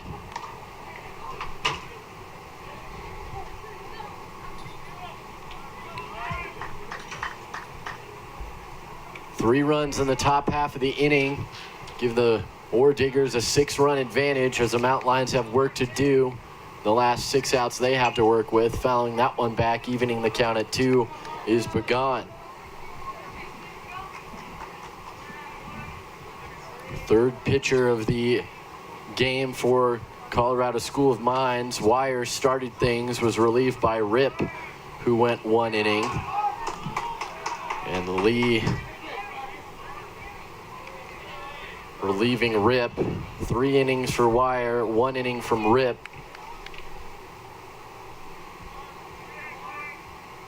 Three-2 pitch. This one's bounced.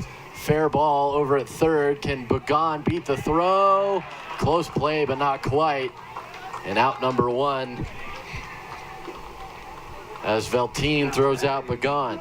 I'm surprised Veltine took that much time. He kind of caught it, gathered himself, then made the throw, and just barely got Begon. But I think most other runners would have beaten that out. So quicker release from Veltine next time. Since coming in to start the 5th, Rip has yet to allow a base runner.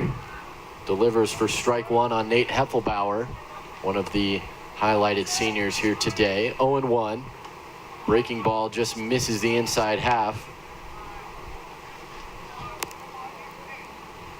1-1 with 1 out, no runners on for the Mountain Lions.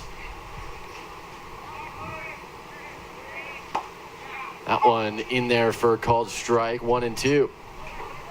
And I believe he's in line for a save if he goes all 3 innings like we've seen before. 1-2 pitch. That one just a little bit above the letters, high for ball 2. 2-2 now on Heffelbauer.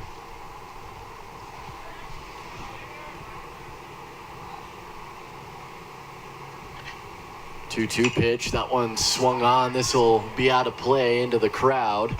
Somebody tries to make a play with their hat there and misses it and slaps himself on the wrist. 2-2, the count stays. This is Lee's 2nd inning of work, right? He started the 5th inning? That is correct. He's okay. Gone 1 1/3 so far. This one's hit into left field. Might drop. Will it get down for a hit? Did he catch that ball? Yes, he did. Nice play out there. Alex Bumpus takes a single away from Nate Heffelbauer, and down to their final 4 outs, the Mountain Lions, as Rumsey tries to avoid the 2nd straight 1-2-3 inning. Yeah, real nice play out there from Bumpus, coming in towards the infield, lays out and makes the catch and rolls out. So good play from Bumpus, and like you said, 4 outs away. Oh, this ball's That's gone. crushed. Watch this one fly over the fence. A solo shot from Walker Rumsey. And the Mountain Lions get their 6th run. It's a 5-run game with 2 outs here in the 6th inning. He made no mistake. The first pitch he saw, a fastball, he sat on it the whole way and knocks it over the scoreboard in left field. And absolute big boy home run for Rumsey is the 6th run of the game for UCCS. And right off the bat, he knew it. He started jogging maybe 1 step after thinking about sprinting, and he said to himself, that's a home run. I'm going to just start jogging. Strike 1 delivered to Sayre. This one hit high in the air. This should get the Orediggers out of the inning. And it'll be Scholes over there that makes the catch.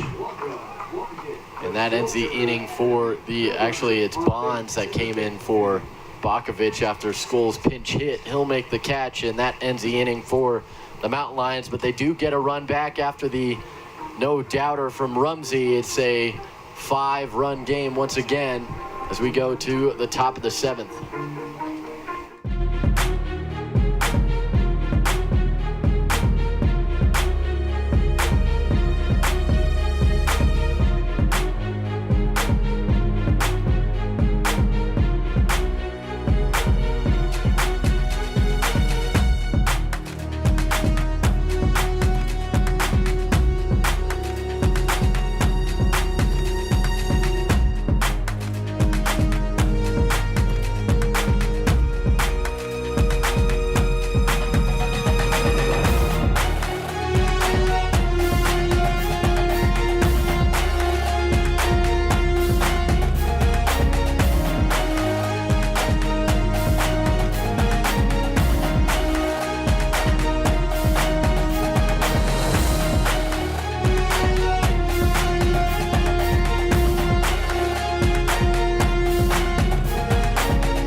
Brock Weiss back out there, gives up a fly ball to right field. Back goes Farragalla, just misses the catch as that was a tough one over his shoulder.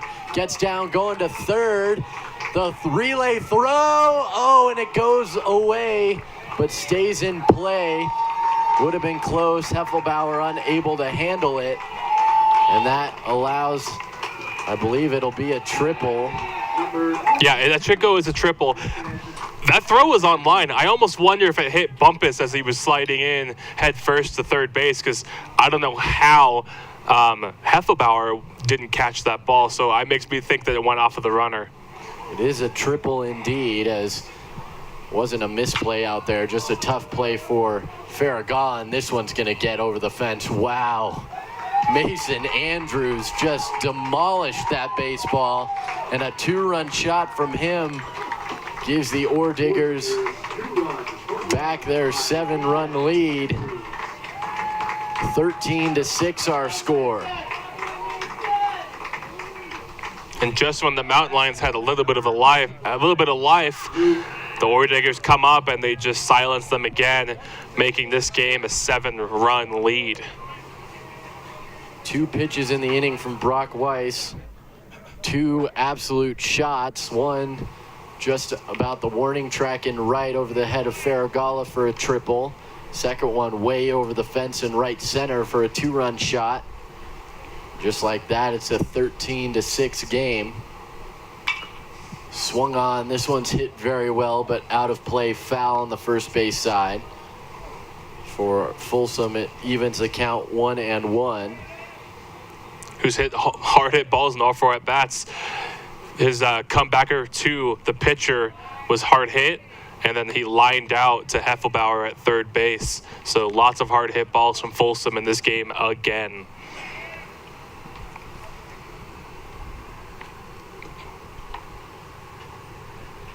Two and one. Outside that one in the dirt, 3-1.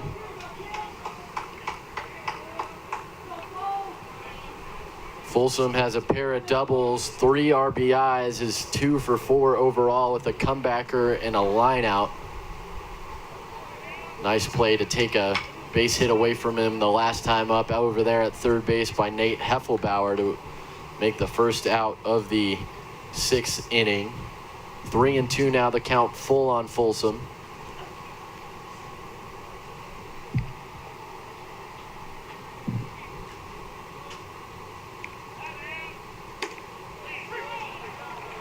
Called strike 3, and that is the first out of the 7th inning for UCCS. And that'll bring up Ho-Tailing, who's been very effective for the Orediggers all weekend. Had a cycle in game 3.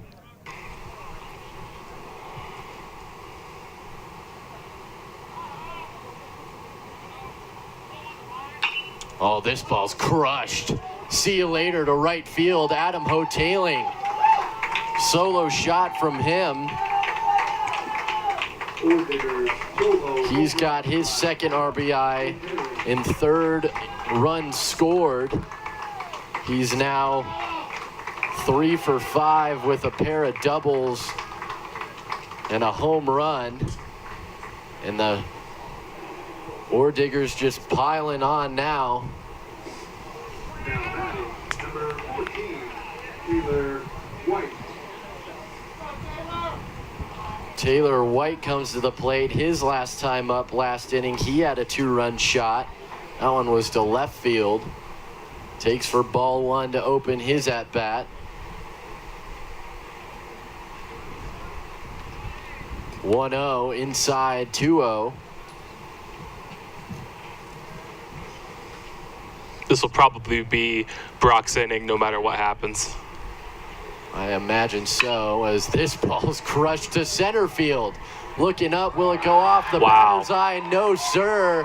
Over the top of it. And back-to-back innings, Taylor White comes up, and back-to-back innings, he hits it over the fence.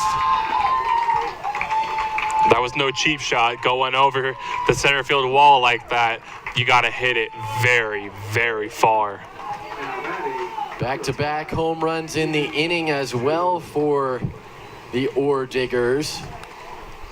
No action in the Mount Lions pen, so Weiss is going to have to weather the storm as Shu comes up. This one's hit well into shallow right field. Out there to make the catch, though, Luis Samorano for out number 2. 4 runs in, and all of a sudden a 9-run lead. 20, Brady Belty. Shu, the only Ordigger that has not reached base, and will probably end the game that way, as he's got 4 flyouts and a ground out, 0 for 5, the only Ordigger that has not seen the base pass in this game. 0-1 here on Veltine. That one's inside 1-1.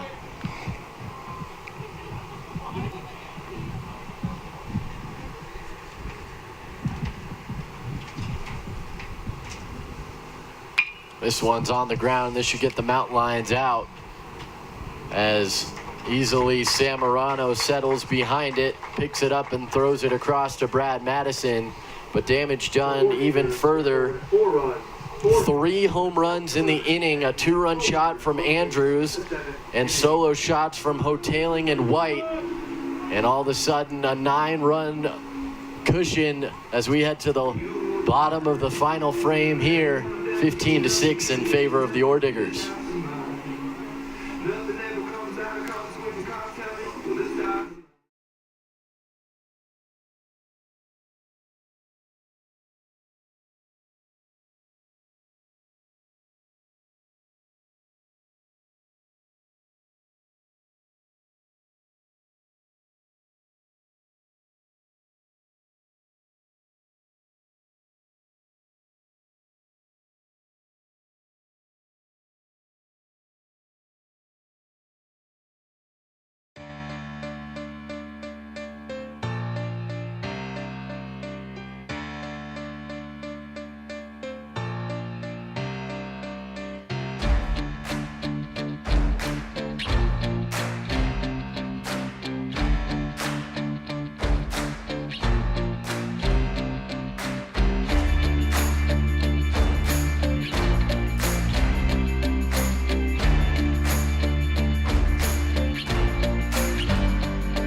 Weston Siefkin on the mound now for the final half inning, in all likelihood in this game. First pitch, that's a pretty hot heater as that one misses. Good speed on the quick pitch there. 1 ball, no strikes. This one's bounced through the left side and a leadoff base hit for the Mountain Lions. And they'll need all the offense they could get, down 9 in the last half inning. And Zamorano gets them started with a leadoff single. That'll bring up Casey Campbell. Marcus Lee finishes his day with 2 innings pitched, 1 hit for 1 run, which was earned, no walks or strikeouts, and 7 batters faced, 26 pitches thrown. Siefkin comes in, 9.39 earned run average as that one's fouled out of play. 0-1 on Campbell. Siefkin 1-0 in decisions. This will be his 9th relief appearance of the season. 0-1 here on Campbell. The pitch outside, 1-1. Campbell has yet to officially get a hit. He did reach on a fielder's choice in the 3rd and came around to score. Has got a pop out, the fielder's choice, and a ground out to make him 0 for 3. That one's inside, 2-1 though.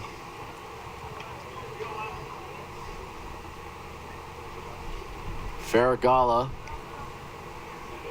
waits on deck. He's the final batter due up in the inning. One of the Mountain Lions seniors playing their final home game.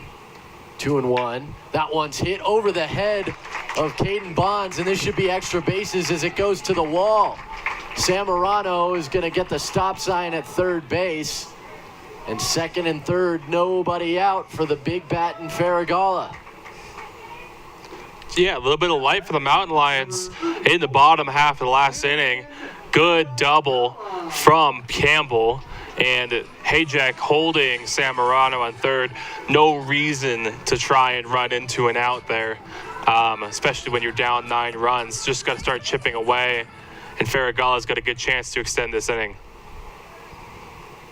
Siefkin, has the 2nd highest ERA in the staff for the Orediggers. Cool looking curveball there, but inside for ball 1. He sits at a 9.39 ERA. Jackson Bakovic, who we saw in the infield, the only lower ERA, he's got a 22.50 ERA, so lots of distance between them, but certainly prone to giving up runs is Bakovic. He has gone only 7 2/3 innings, given up 11 hits, 13 runs in that time, only 8 earned though. 2 balls, no strikes. And a key stat with that as well is 11 walks in those 7 2/3 innings, which is not good. Way too many walks. 2 balls and 1 strike after the foul ball from Faragala, as the wind picking up here again, this time in from kind of the first base side, blowing out towards left field. 2-1. This one's bounced in the infield. Should get an out, but will get a run home. So a ground out for Faragala gets the job done on the sacrifice. Ground out is out number 1. Now batting, number 15, Red Madison. In to score Zamorano, up to 3rd Campbell. So another runner in scoring position still out there for for Brad Madison, as Casey Campbell is the one that moves up to 3rd. Curveball stays up for ball 1. Faragala on his likely final at bat here at Mountain Lion Park gets another RBI to his name. 1 ball, no strikes here on Madison. The pitch swung on and missed on the heater there.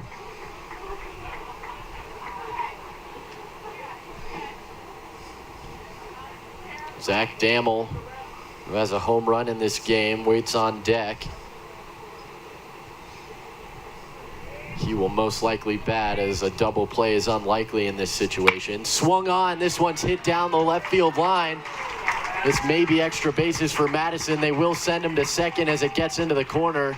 Literally walking home is Casey Campbell, and he'll score the 8th run for the Mountain Lions. 2 runs in the inning. It's a 7-run game. Still lots of work to do for the Mountain Lions, but a 1-out double and another runner in scoring position. 1 out. Brad Madison keeps the inning going, and Zach Dammel will take a turn.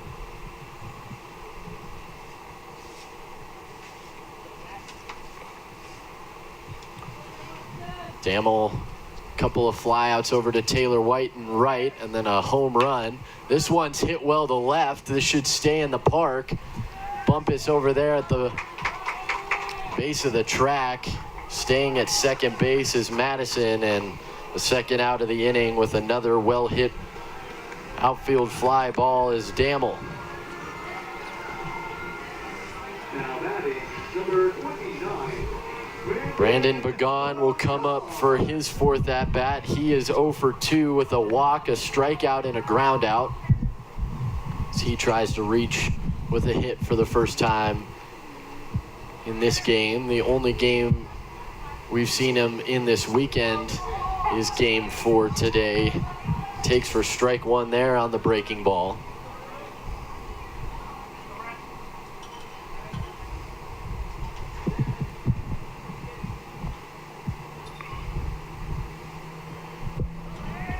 Oh, 1.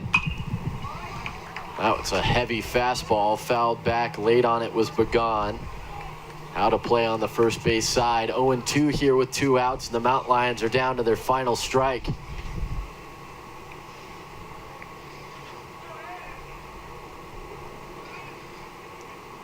Siefkin comes set.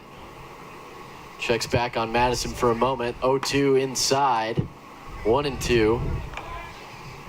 Tried to go back to the breaking ball. That one looked more like a slider, but didn't have much break to it. It stayed inside for the 1-2 count.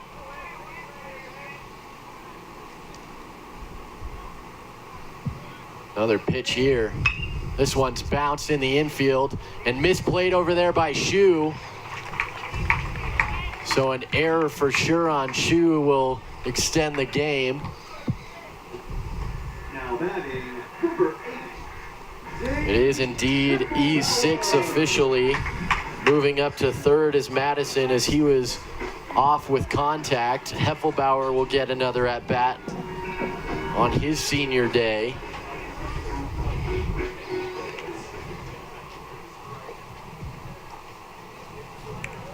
So 2 times reaching, but still 0 for 3.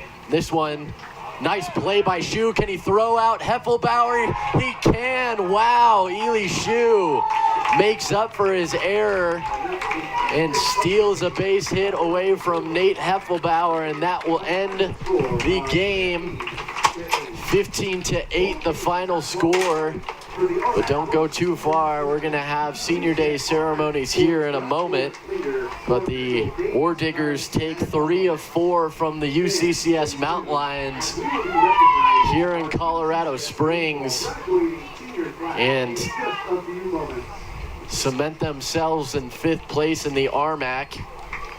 Mountain Lions drop to 15-17, and that will be their final regular season conference record.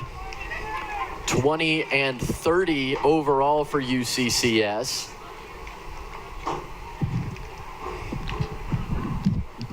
For the Orediggers, they improved to 32-17 overall. They are 17-15 in RMAC play. And they win the 49th game of their season.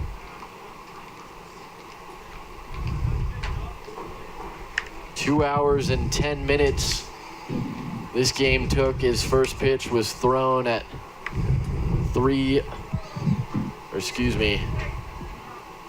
hours and 32 minutes. I can do math, I promise, as this game was started at 3:32, the time of first pitch.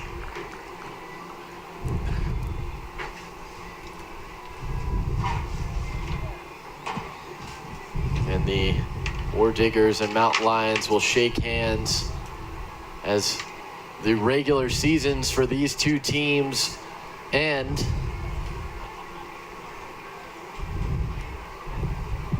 Likely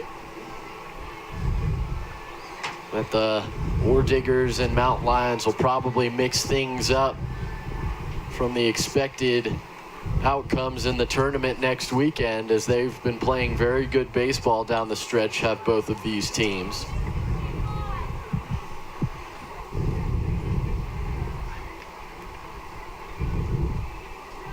But it's senior day, so still some work to be done here at the park as we're going to honor the graduating seniors.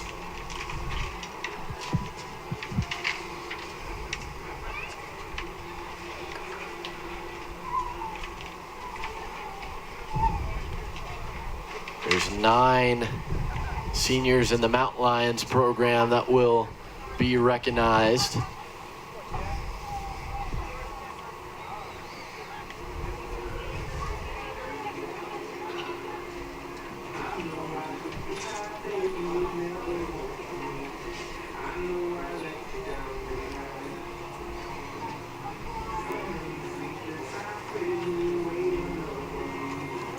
Final preparations put on here for this ceremony. So the Mountain Lions line up on the first base side. We'll wait for the thumbs up from the field before we get underway here with our senior day ceremony.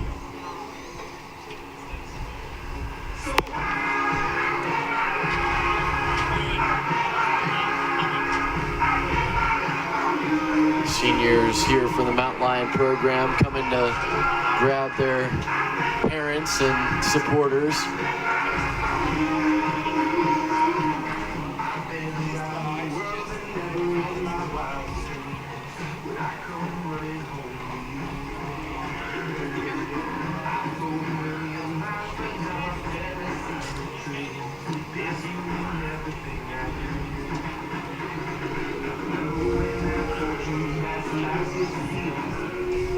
Part 2 of our post-game ceremonies is in between games here. We celebrated the women's soccer team of UCCS, who won both the regular season RMAC crown and the RMAC tournament in women's soccer this past fall.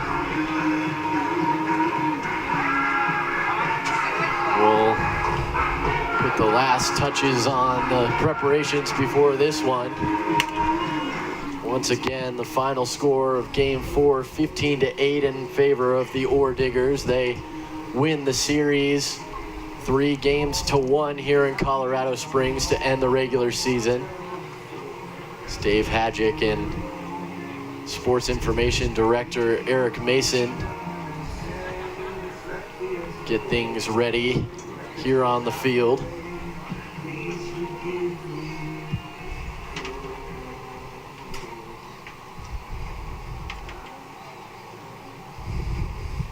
Looks like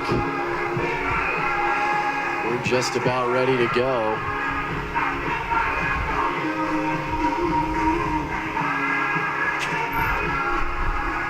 They're going, oh, he turned the screw.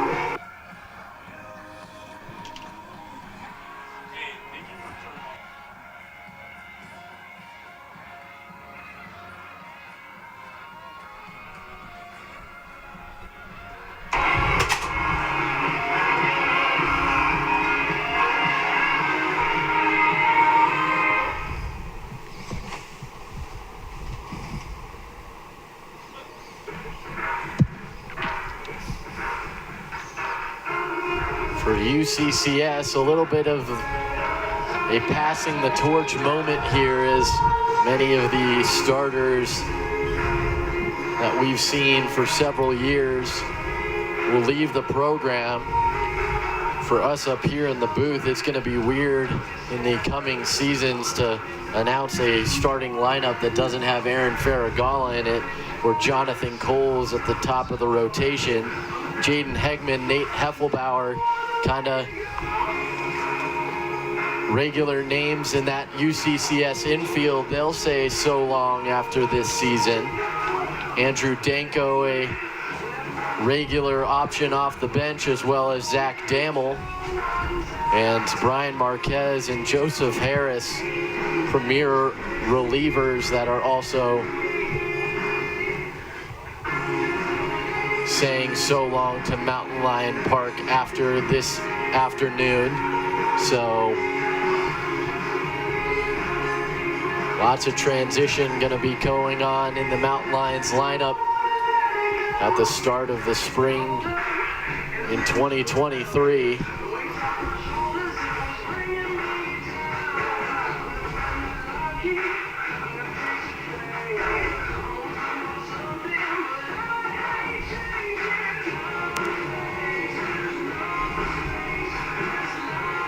The Mountain Lions coaching staff has a little gift they're going to give to each of these seniors. They're trying to sort those out before we get going here. And looks like they're ready to go. Thumbs up being given, so we'll get underway here. It's going to be Nate Heffelbauer that we'll highlight first.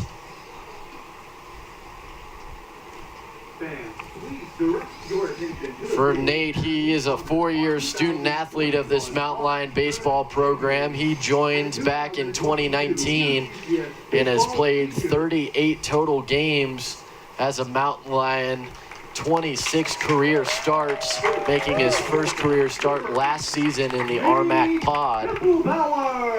The second baseman has tallied 27 hits, 3 doubles, for a career batting average of .232 in the black and gold, and he's recorded 7 multi-hit games for the Mountain Lions.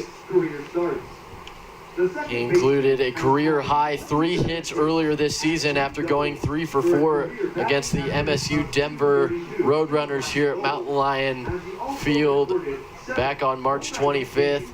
Nate has driven in a total of 12 RBIs in his career, with 3 RBIs coming in his first ever collegiate start.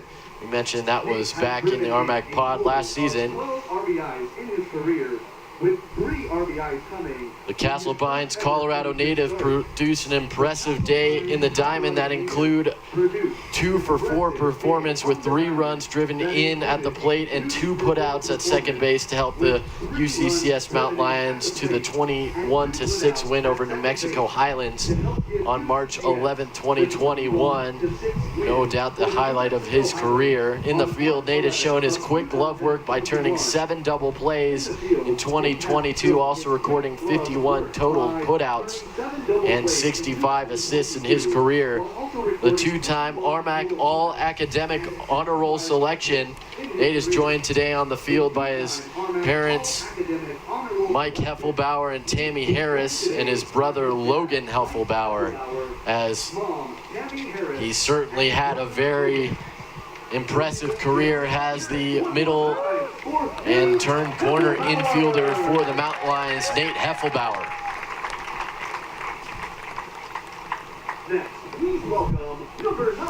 Next walking out is going to be Henry Ryan from Ward, Colorado.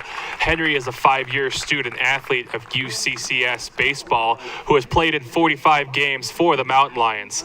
A utility player, Henry has shown his ability to play multiple positions with 8 starts at first base, 15 starts at third base, and 2 starts as the designated hitter for 25 combined career starts. Henry has swung his way to 18 hits, with 8 of those going for extra bases, as he's recorded 4 doubles and 4 home runs. 1 home run came on the road last year against MSU Denver, where he launched a 2-run home run to help tally a career game high 3 RBI on April 3rd. This season, Henry made his way into the record book by coming around to score 4 separate times to tie the second most runs scored in a single game, as he helped the Mountain Lions post a 14-6 win over the then number 6 ranked Colorado Mesa. A 4-time RMAC All-Academic Honor Roll selection, Henry is joined today by his mom, Martha Russo, dad, Joe Ryan, and sister, Odelia Ryan. Henry Ryan has been kind of that first option off of the bench for the Mountain Lions the last couple of seasons, and it's going to leave a big role to fill for all the bench players moving forward into the 2023 season, and we wish Henry the best moving forward. And most definitely. Comes next, and this is a big one coming up here. Jonathan Coles, number 11, the mainstay Game 1 starter this season for UCCS, one of the most successful pitchers in program history. Jonathan caps off a 5-year Mountain Lion career by currently standing as the second most winningest pitcher with 18 career wins, making the second most starts on the mound with 43, tying for the most complete games with 7, throwing second most innings with 247, and striking out the second most batters in program history with 195 combined punch-outs. The Greeley, Colorado native made an impact on the diamond right out of the gate, pitching his way to an RMAC Freshman Pitcher of the Year honor back in the 2018 season. From there, Jonathan has proudly represented the black and gold by boasting a 6.09 career earned run average through 48 total appearances on the mound, where he has registered only 72 walks for an impressive 2.6 walks allowed per 9 innings average.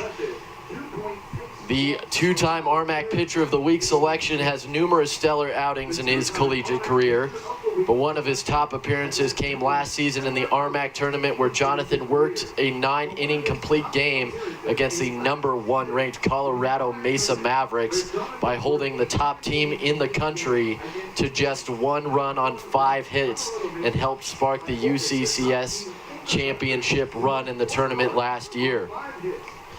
This season, Jonathan set a new career high in strikeouts 2 different times as he fanned 9 batters against San Francisco State out in the Golden State and Colorado School of Mines in the RMAC Pod games earlier this year in April.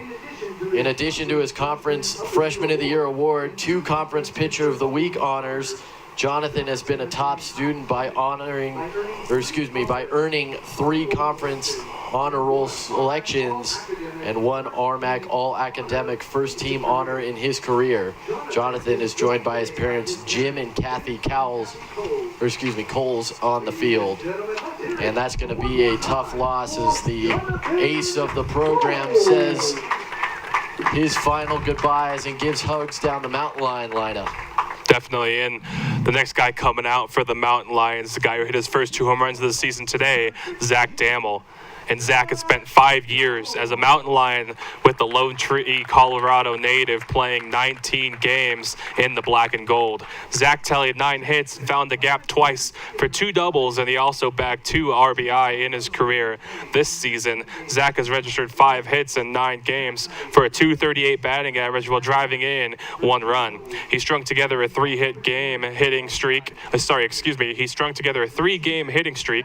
from March 25th through April 2nd, where he also posted a 1-for-5 day against the New Mexico Highlands. That included an RBI double and a 6-4 win over the Cowboys.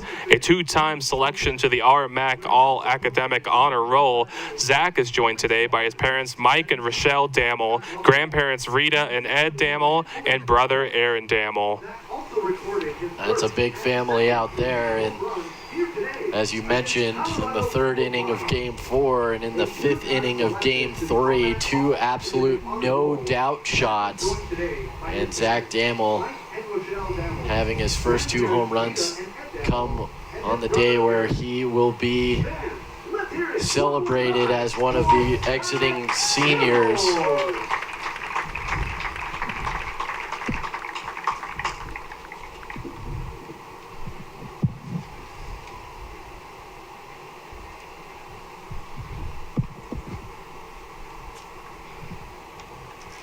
Next, please welcome number 24. Jaden Hegman, the middle infielder for the Mountain Lions, the next up to be honored, a 5-year member of the UCCS baseball program. Jaden has played in a total of 136 career games and made 128 career starts for the third most gameplay and third most starts in the program's history. The Colorado Springs native has made his at-bats count by registering the program's second most hits with 174 while driving in the fifth most RBI in UCCS baseball history with over 92 career runs batted in. Jaden has also etched his name to the program record book by scoring the second most runs with 125 and hitting the fifth most doubles with 26 career two-baggers to help boast the impressive current career batting average of .340. The starting infielder posted a career year in 2021 by hitting a stellar .381 overall and bagging 39 runs batted in to help the Mountain Lions lift their first ever conference tournament trophy, where he also swung his way to an RMAC all-tournament team selection. Jaden has reached a career single game high of 4 hits and 3 RBI numerous times throughout his 5-year time with the Mountain Lions, with his most recent achievement of that feat this season by going 4 for 5 against MSU Denver here at Mount Lion Park on March 26, while also driving in 3 RBI against New Mexico Highlands on March 13th in the 15-9 win here at Mount Lion Park as well. An RMAC honorable mention selection as a freshman in 2018. Jaden is joined by his parents, Tamaya and James Hegman, on the field today.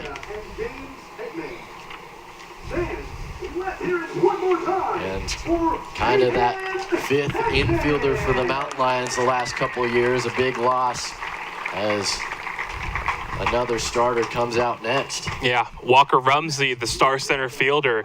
Walker has repped the black and gold for 5 seasons, where he has made 136 career starts and played in 148 games for the second most games played and starts in program history.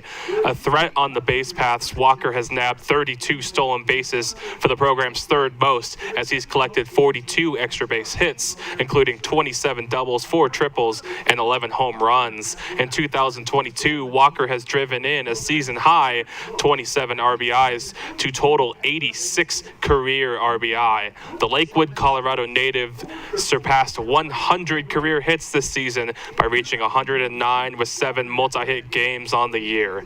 Walker has also knocked in a season-high 3 RBIs 2 different times this year. But in 2019, he drove in a career-high 4 RBIs on a 3-for-4 day as Walker helped lift the Mountain Lions past the Thunderwolves in a 10-7 win.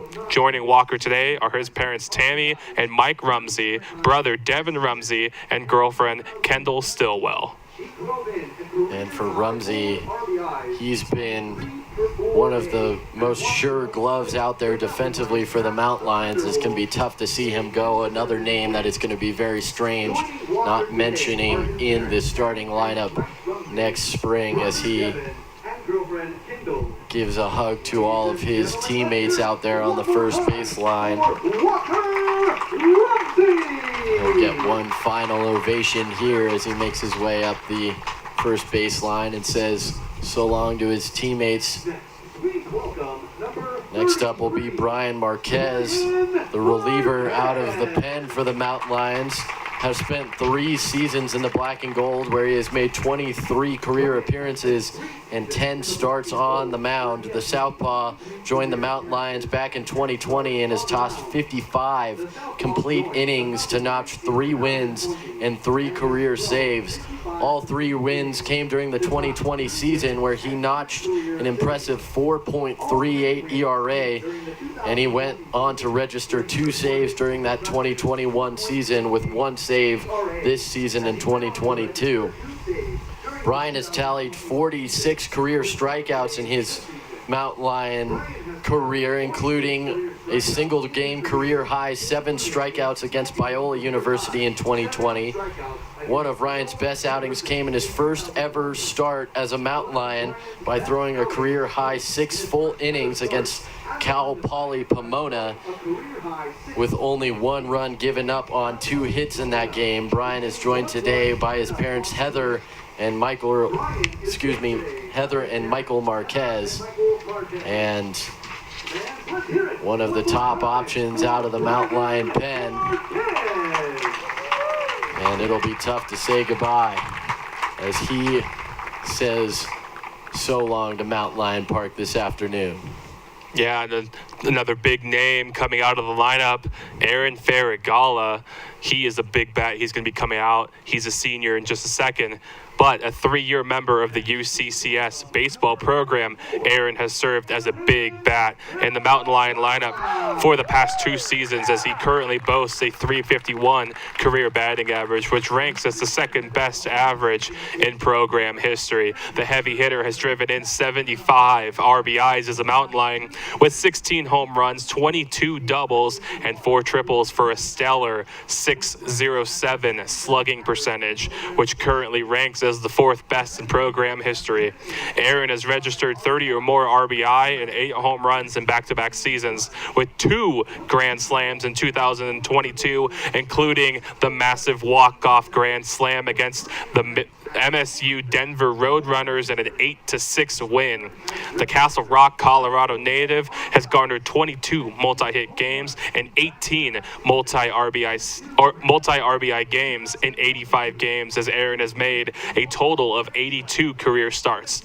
Aaron has registered a career single game high 4 hits 4 separate times in his career, including one last year where he went 4 for 5 with a career high 5 runs batted in the 21-5 win over Colorado School of Mines. Joining Aaron today are his parents Debbie and John Farragala. Yeah, Aaron, since he came over from Lamar Community College earlier in his career, just made an immediate impact. That walk-off grand slam against Metro State University earlier this season here at Mountain Lion Park will certainly be one of the plays that I will never forget from this Mountain Lion program. And pandemonium on the field as he gives his teammates one final hug here on his home field at UCCS. And definitely in my short time being here, I've loved watching him play. He's played in every game that I broadcasted, so such a fun player to watch. And a class act as well. A great baseball player, but an even better person, Aaron Farragala. And that another person that fits into that is Joseph Harris, a 3-year relief pitcher for the Mountain Lions. Joseph has made 29 career appearances with 3 wins and 3 saves on the mound. In over 37 innings pitched, Joseph has fanned 27 total batters with a career season high 14 strikeouts this season in 2022. In 2021, Joseph registered a game-high 3 strikeouts in 3 innings of work against the Thunderwolves down at CSU Pueblo in the 2021 RMAC tournament to claim the win. Joseph's 3 wins have come against 3 different opponents in his career, with 2 wins this season coming against San Francisco State on the road and MSU Denver here at home. The Gillette, Wyoming native has also recorded 4 career outings of allowing no hits and no runs, with 2 being notched this season, including a 2-inning performance against CSU Pueblo to help seal the 10-5 win that was last weekend. The 2-time RMAC All-Academic All-Honor Roll selection is joined by his parents, Delight and Brad Harris, on the mound. And that rounds out the senior class of the Mountain Lions here in 2022. Lots of impactful players making their way onto the next chapter of their baseball careers or moving on from baseball altogether, and we'll have to wait and see where all of these guys end up. I'm sure at least 1 or 2 of these guys is going to make the translation into the minor leagues at some point, bound to be at the caliber of play that they can throw out there. And for the Mountain Lions baseball program, lots of shoes to fill coming in the 2022 spring, or 2023 spring, I should say. Yeah, we mentioned that most of this year, there's so many young guys on this team, and this kind of day is really good for these young guys as they see the Farragalas moving on, the Coles moving on, because they need to say to themselves, I need to step up now. I need to put in the work this summer and fall and show up next spring ready to play and win ball games and take that position and make it my own. So such a great opportunity for all these young guys and a great way to honor these Mountain Lions seniors the best way as possible. And certainly some of the players that are in that conversation, we've talked about Kit Wigington, the standout freshman who's going to be up there for Freshman of the Year alongside Caleb Stubbings, also going to kind of fight for that vote for Freshman of the Year over at first base. Those two big names as well. I mean, Evan Langston, he had a tough day on the mound today, but he's going to be a very big arm moving forward for the Mountain Lions. Macaulay Sayre, just ridiculous defensive player over there at shortstop, has already earned the everyday role. Kind of took that role away from Jaden Hegman in his final season. Tough to see for Jaden, but great to see for Macaulay moving forward. And just lots of promising young players in this Mountain Lion lineup. Yeah, you look at other guys like Macaulay Sayre, another freshman, Brad Madison, another freshman, and the big bat Akichi Sato coming back next year as well. Can't forget about him. Just a lot of young guys coming in, and I want to look at Brock Weiss as well coming in. He's just a freshman this year, had a fine freshman year. He's just going to get better going forward. Well, and Weiss, again, a couple of runs given up in the game today, but I mean, looking back when Media Services, our wonderful TV crew, was here earlier in the season against MSU Denver, he had a couple shutdown, huge innings to keep them in that series. Ultimately, I'd argue, helped steal that Game 4 win. That was that walk-off shot, grand slam from Aaron Farragalla that stole that one. But just some big names and big impact guys leaving the program, and without Johnny Coles, without Joey Harris, Walker Rumsey, all the guys like that, Jaden Hegman, all of these 9 graduating seniors as they give each other hugs in the Mountain Lion uniform here at Mountain Lion Park for the final time. But we're going to say so long from Mountain Lion Park here in Colorado Springs. Thank you for watching. All of our crew, my name's Jake Ross, alongside Michael Newman. Thank you for the final time from UCCS as we say so long for the summer break.